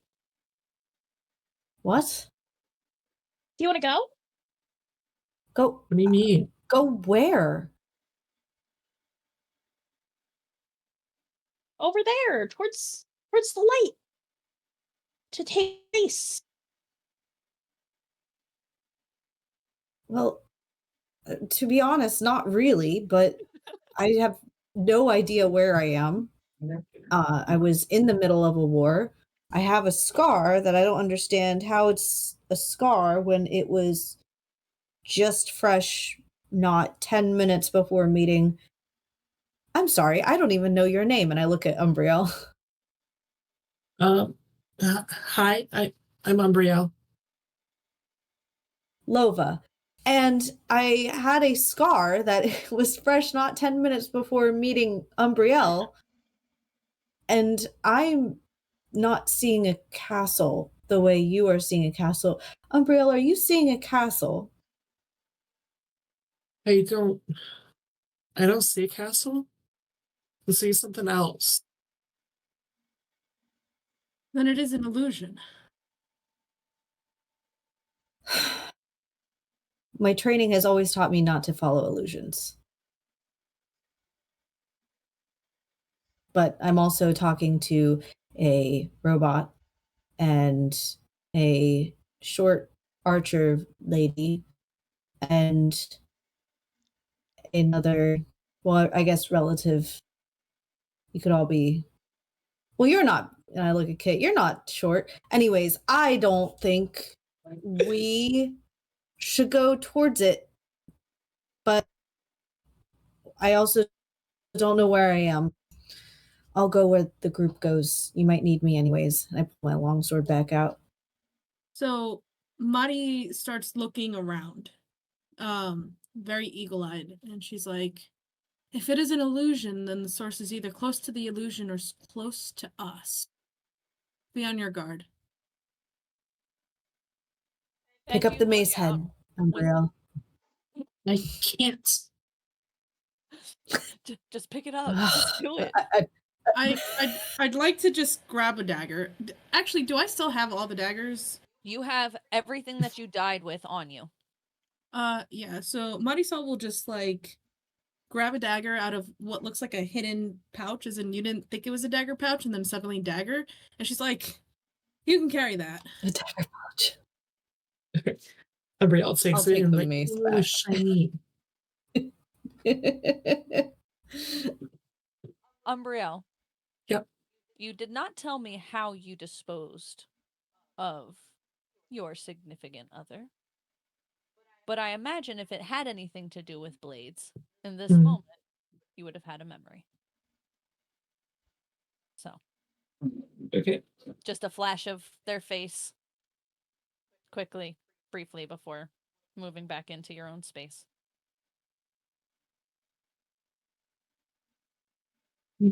Okay. All right. What are we doing again? I don't think we decided. It is with your eagle eyes that you see two or more figures slowly begin to come out of the periphery of the forest, out of the fog, walk directly into the light, and just disappear out of the light, almost as if they walked directly into a portal.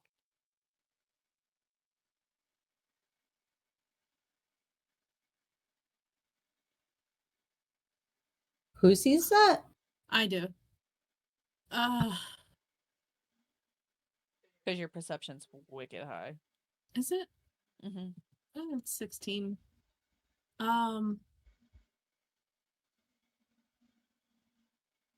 She'd probably look at it for just a second or two longer. Well, it appears that whatever the light is, it's a portal of some sort. Just watch two people walk in and disappear. So either they teleported or they were incinerated. Teleported. What do you mean? To quickly travel between two teleportation circles? No, I get what teleporting is, but what do you mean that's happening right now? Where are we? We're in the woods. In the woods. Just random woods. I was in the middle of a war and I woke up in the middle of nowhere, in the middle of just random woods. Am I hearing that correctly? Do I know what happened to them?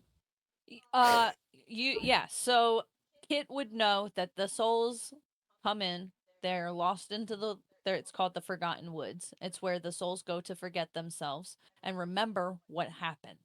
So forget your past life. This is what happened that made it so that way. You are here now. They walk through the Lost Woods. They're coerced by the sound of carnival music, and then they are brought to the realm of limbo proper, inside where you can choose to stay or get pushed further into the meat mill. That being said, you would know that these are all people who have perished. These are essentially lost souls, and it's your duty to keep them in line. If you see them doing things they're not supposed to do, you are to execute them, or at least that was your old job.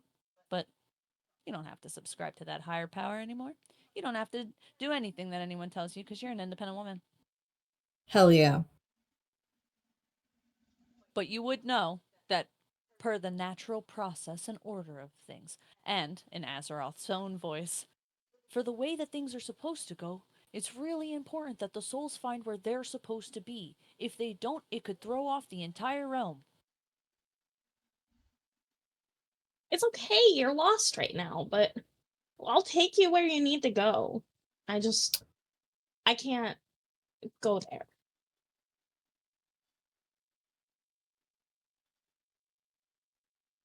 You know, that makes all and no sense. I Thank you. don't see why I can't follow the robot to where I'm supposed to go. That's not a castle for some of us, but is a castle to some of us. Okay. I'm just gonna follow. I'm just gonna follow you. You can, while you're here, maybe you can remember. You begin to lead them through the rest of the way of the wood towards the light kit. You just start to walk, and slowly they begin to follow. As you do, Lova, you think about it for a moment. You were all on the battlefield. You were all in the middle of fighting. You think of the face of 30 soldiers that you know of offhand that were there for sure, that you can place. And yet none of their bodies are around. no remnants of the war. You're not in the place that you were, like, physicality wise. Like, this is not the same woods. This is not the same plains. This is not the same field. This isn't it. This is different. There's something very wrong. You have the moment of thinking back on him, seeing him get cut down. And then the whole scene plays for you. You jumping in front of him, trying to stop the sword that was going to inevitably flay him through. You are blindsided. You are caught in the back. And you see, before he gets struck in battle, it is he himself who sticks the blade in your side that takes you down. Oh shit. This is why we choose the bear, everybody. You hear, before recognizing, before really letting your fate sink in, that you are no longer on the material or of the living realm. You hear the brandish voice. I'm sorry. It was his voice as he stabs you through. Well, You guys continue to walk, and it feels like ages as you are sitting pondering this, Lova, reliving this, as everyone else did it in their own time. It takes you the camaraderie of everyone else to fully accept your circumstance and your death. And you guys begin to wade closer to the light. Jumping back into Dahlia, and I'm not going to do it. I'm not going to do it. And Manya, you see pushing through the gates and having this feeling of solace and calm in you, that your goddess is watching you. You hear the sound of distant carousel music, almost like a music box, almost like a higher pitched chime ringing in the background. You can see now, as you proceed through the gates, a series of attractions. There are workers here. There are people that are just walking through this place, and there are people that are working this place. This is some sort of weird, twisted carnival scene. Manya, you are leading Dahlia through this expanse. You know that you have a performance that is about to go on, where they are going to tell all of the souls what it is that is expected. It is your daily routine, one that you have grown used to, the monotony of, and one that you haven't, until this point, seen a reason to leave, with the camaraderie and companionship that you had had. But with Santina taking off on you and leaving you behind here, you can't help but feel a little downtrodden that the life that you've now carved for yourself, whether you wanted to or not, is also being fucked with. Did I hear the sirens? You did. Do I still hear them? They are still going off. There's still this slow that, and I think that makes it all the more unnerving that there are essentially these sirens in the background, and it is still like life is normal at the carnival, people walking by doing their dues. Dahlia, as you continue along, you can see, for you, this is brand new. For Manya, this is her every day. There's people dancing. There's people that are like dancing their little hearts out here. There's all sorts of like different attractions. You can see there's like a freak show attraction as you're walking by. You can see that there's in the far off distance there's like a high wire tightrope. So continue. I I'm think sorry. like she's looking around like in wonder at all this stuff. Like she's never seen anything like this. Mhm. I think that she grabs Dahlia's chin and makes her just kind of like look in one direction, which is kind of down for a second because she's taking in the siren sound. So I don't know if we need to do like a contested strength or something, but if you're fighting me. Do you No, I'll take go along aid? with it. Okay. Okay.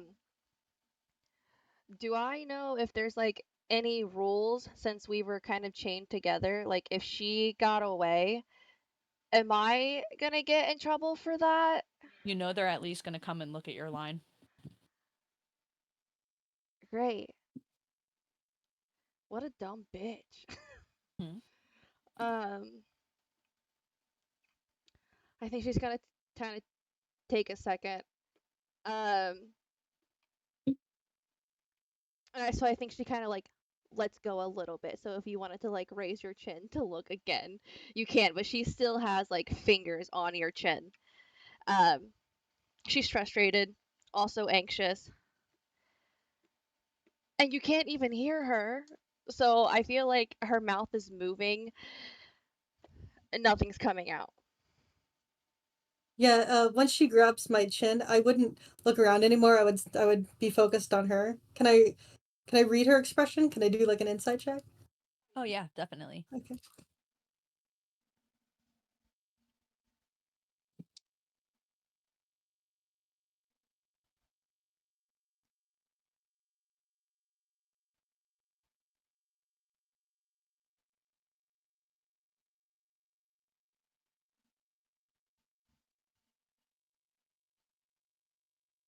$21. 21. Wow. Uh, how are you emoting currently? Is it showing on your face, or are you trying to hide the fact that you are struggling? I think she has a really bad RBF. So I think that constantly she does kind of just look angry. Um, but even more so, she is emoting that she is angry, but maybe just a little bit like a little scared, worried might be better. There is a flex in her eyebrow that gives way to the fact that there is, though frustrated and naturally upholding this face since you've met her. She's the silent, stoic, mad type. But there's this kind of gathering in the brow where you can see that she is just ever so, just so barely holding on to some fear. Okay. Yeah, you just see me like kind of scan your face for a moment, and I'm gonna say, I'm gonna look around and make sure like no one's around us because I know you don't want anyone to know we're talking. So I'm just kind of like lean in and whisper to you. I'm like, "Is what's going on? What do you know?" And you hear it in your head. You didn't see her, but I have a stupid fucking friend who got away, and now I'm probably going to get in trouble for it. We have a performance, and like, there's no watch. There's no watch on her wrist. And, like, I don't know, maybe 15 minutes, and she's gone, and they're going to know she's gone. And look at this. And she, like, is going to motion towards the, like, chain that's, like, on her, on you, and then there's the empty chain, and she's gone. It's quite obvious who is missing. Who would you be in trouble with? You'll figure it out later, because I'm gonna be in trouble. And you're gonna As, get me in trouble with you? as you are talking back and forth, she like looks at her wrist to look for like a watch that isn't there, and then she looks up at the kind of center square. At the centermost part of this, um, it's almost like a theme park style layout. In the centermost part of this square, there's just one gigantic clock, and every time face that is on it just says now. Every second and every hour just says now, now, now, now, now, now, now, now, now. It's the continuous clock of now. Well, maybe if I tell on her, I won't. Oh, she was so mad. She's kind of fun when she's mad. Maybe if I tell on her, I won't get in trouble. You guys Do it. continue to walk hand in hand, or chin in hand, I suppose, as you continue along the spot here. She has blocked your view from a lot She'll of these things. she'll let go. She'll be like, Okay. "Oh, sorry." Okay. When she lets go, I want you to roll me a wisdom check with advantage. Let's call it a wisdom Me? saving throw. Yep.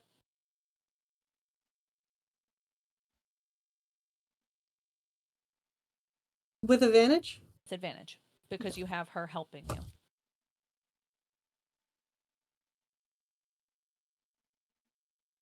And that was a saving throw, right? Yeah. Correct.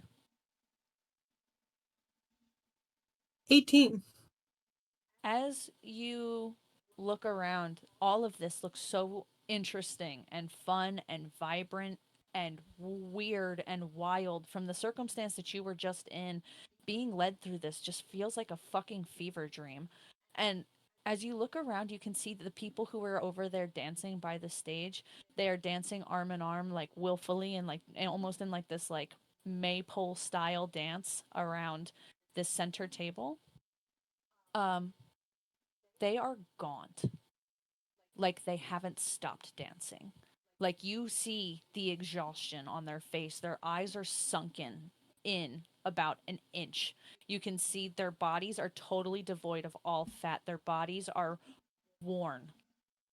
Their clothes are worn. Their shoes are worn totally through that they're wearing, and you can see the parts of the flapping of the shoe that is no longer attached to their foot. You can see that they are dancing in their own blood, that they are centered around this table.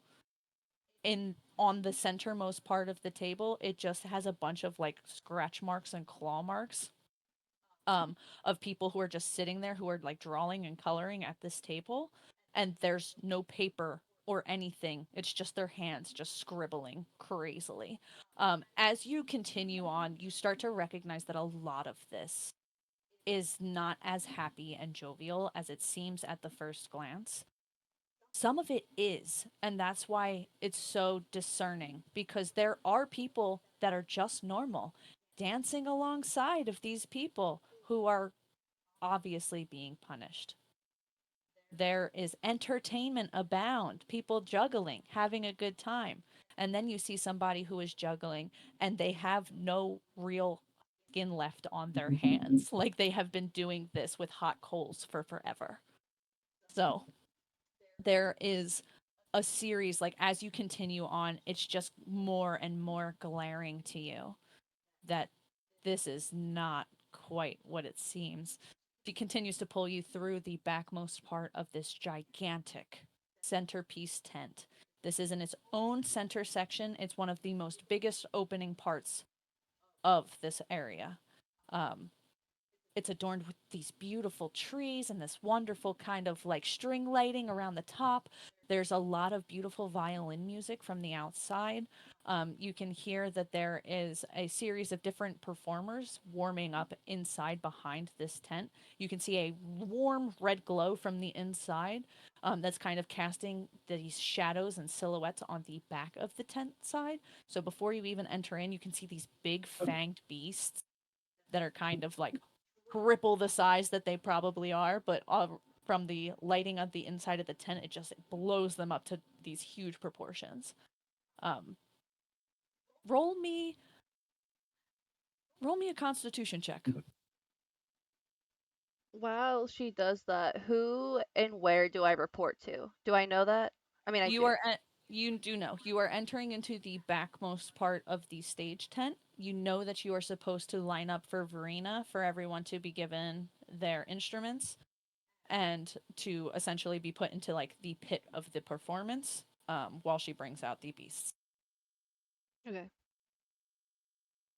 Constitution check is just my modifier, right? Mm-hmm. Okay. 15. Okay. There is this smell that you get hit with right before you get to the tent that catches you and almost pulls you like from your chest. Like you are chained together, and it's a good thing that you are, because the smell hits you and it wafts you so hard you physically turn to look at it. There is a feast, a buffet in front of you, an absolute smorgasbord of goods. And you have never been so hungry in your life. And you can just smell, this is like the best refineries. Like this is all of the goodest goods that you had ever wanted. Furthermore, you can see that there are grotesquely large people just shoveling as much food as they possibly can into themselves. Very spirited away, in essence, of just like overloading in this food, not stopping to breathe. They're choking and suffocating on their own mess, as they like are just shoving food in their face. She continues to take you into the back of the tent. It is at this point in time we will jump back over to the woods variety of our friends. You make your way through and into the light. Before anybody takes any jumps through the portal, does anyone have reservations before jumping through? You could just sound off and let me know if you would be too nervous to go. I think up until that point, she was kind of like, well, it can't get weirder than this. So I think at the time she'll be good. Okay. I'm not sure that Marisol thinks she actually died. Okay. As you are stepping through the portal, Lova, you find Purchase on the ground. It is standing, leading you, and you see now this almost carnival-like scape in front of you. I would also say,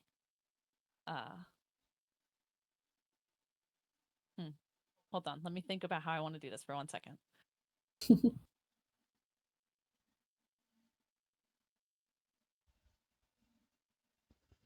Umbriel, Mhm. you had no reservations about walking through either, correct? No, I think she would be timid at first, but once she sees her new muscle mommy like go through, she'll just follow. Perfect. Delicious. I love it.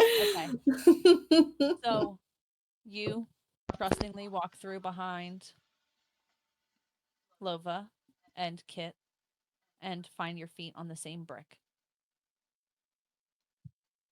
Marisol, you find yourself sitting away from all of your friends currently, amongst a crowd and mass of people. There's a huge amount of murmurs and talking. Immediately to your left, a very handsome man, brown skin, thick lips, kind of a wider set nose, really curly 4C hair. Strapping dude. Little bit of a little bit of a mustache, but not too much. Definitely not letting it grow in. More of a poppy mustache than any. Looks to you and he's like, "Do you know what's going on here?" You can see his clothing. He has a pepper box sized hole in his shirt and like basically a gunshot wound of scar that is on his chest as he looks at you and starts conversation with you. You have no idea who this guy is. And you are sitting down essentially in the middle of a circus tent. You can hear the small pitches of string instruments warming up. You feel people pushing by you. There's like a very emotional kind of like a overwhelming panic attack type feeling in the second where there's people who are trying to push through and sit down in seats with one another and you are not sure where the fuck you are, what's going on. I'm not sure where the fuck I am. I'm not sure what's going on. This guy clearly has a hole in his chest, and I'm assuming, looking around, that a lot of these people also have mortal wounds, that there's no way they could have survived. I think one hand kind of ghosts over the arrow wounds, the other hand is on top of a dagger. Are there any shadows nearby that I could just kind of disappear into? That's an instinct for her. I think that even if you had wanted to, you are so sardined in here with people that are moving through that it would be virtually impossible. It is fairly low lit in this tent, so I understand the aspect of what your trait does, but you have so many people here, you would potentially be unnoticed, but you're not going to disappear per se. You have a lot of folks crammed in here. Yes, I think it's just instinct for her to be like, I should not be in the middle of a crowd. Absolutely not. No way. But also, she can't move because everyone's here just packed like sardines and nobody knows what's going on. And I guess there's lots of murmurs. No, I don't know why we're here. And she just is doing the impolite thing and just kind of staring. I think that he is like, me neither. And he's like feeling his chest where this hole was. He was like, I was just, I know I shouldn't have been in there, but I just opened the window and I figured that if I jumped in quick enough and just grabbed what I had to get, but I, I don't know what happened. And he's like looking around frantically, like he's looking for someone, but he doesn't have anyone here. And you just seem to be the first person that he's able to kind of converse with. You are standing next to incredibly well dressed folks in here. There are people who look solemn in their faces, but are dressed for the event. You can tell that there's about to be some sort of big show. There's like lighting that's being adjusted. You can hear like the taps of microphones and stuff like that as if somebody is adjusting sounds. Um, you roll me a perception check. Not to be this person, but I also have no idea what a microphone is. So it's definitely just odd sounds everywhere. I will gladly roll you perception. Um, but yeah, definitely a feeling of absolutely no idea what's going on. That is a 15. 15. Uh, I will say you see a bunch of performers that are down um, at the front of this kind of tent orchestration thing. Um, as you're looking around, you see this weird thing that's in a cage a little bit off in the distance. It looks almost exactly like the shadow puppy you had seen before, except it's more meaty. It's made of almost this like fleshy, sinewy type kind of raw meat. Um, it has these big, elongated, almost like lupine style skull and fangs, but on top of uh, essentially as if it was flipped inside out, like it's all meat on the outside and bone material sticking out of it. As your eyes kind of gaze in more, you can see this is made of corpses. This is a beast that is fully animated, that is made of corpses. Um, Looking in, you see half dissolved faces that stick out like bones and spines. Everywhere where along the back of like this ridged backed beast, you can see it's actual pieces of human ribs. There's a spinal cord that's kind of sticking out that elongates into the tail. This thing is made of people. And you start to feel a little sick to your stomach and nervous at this circumstance as you look around, and it's undeniable any further. You're fucking dead.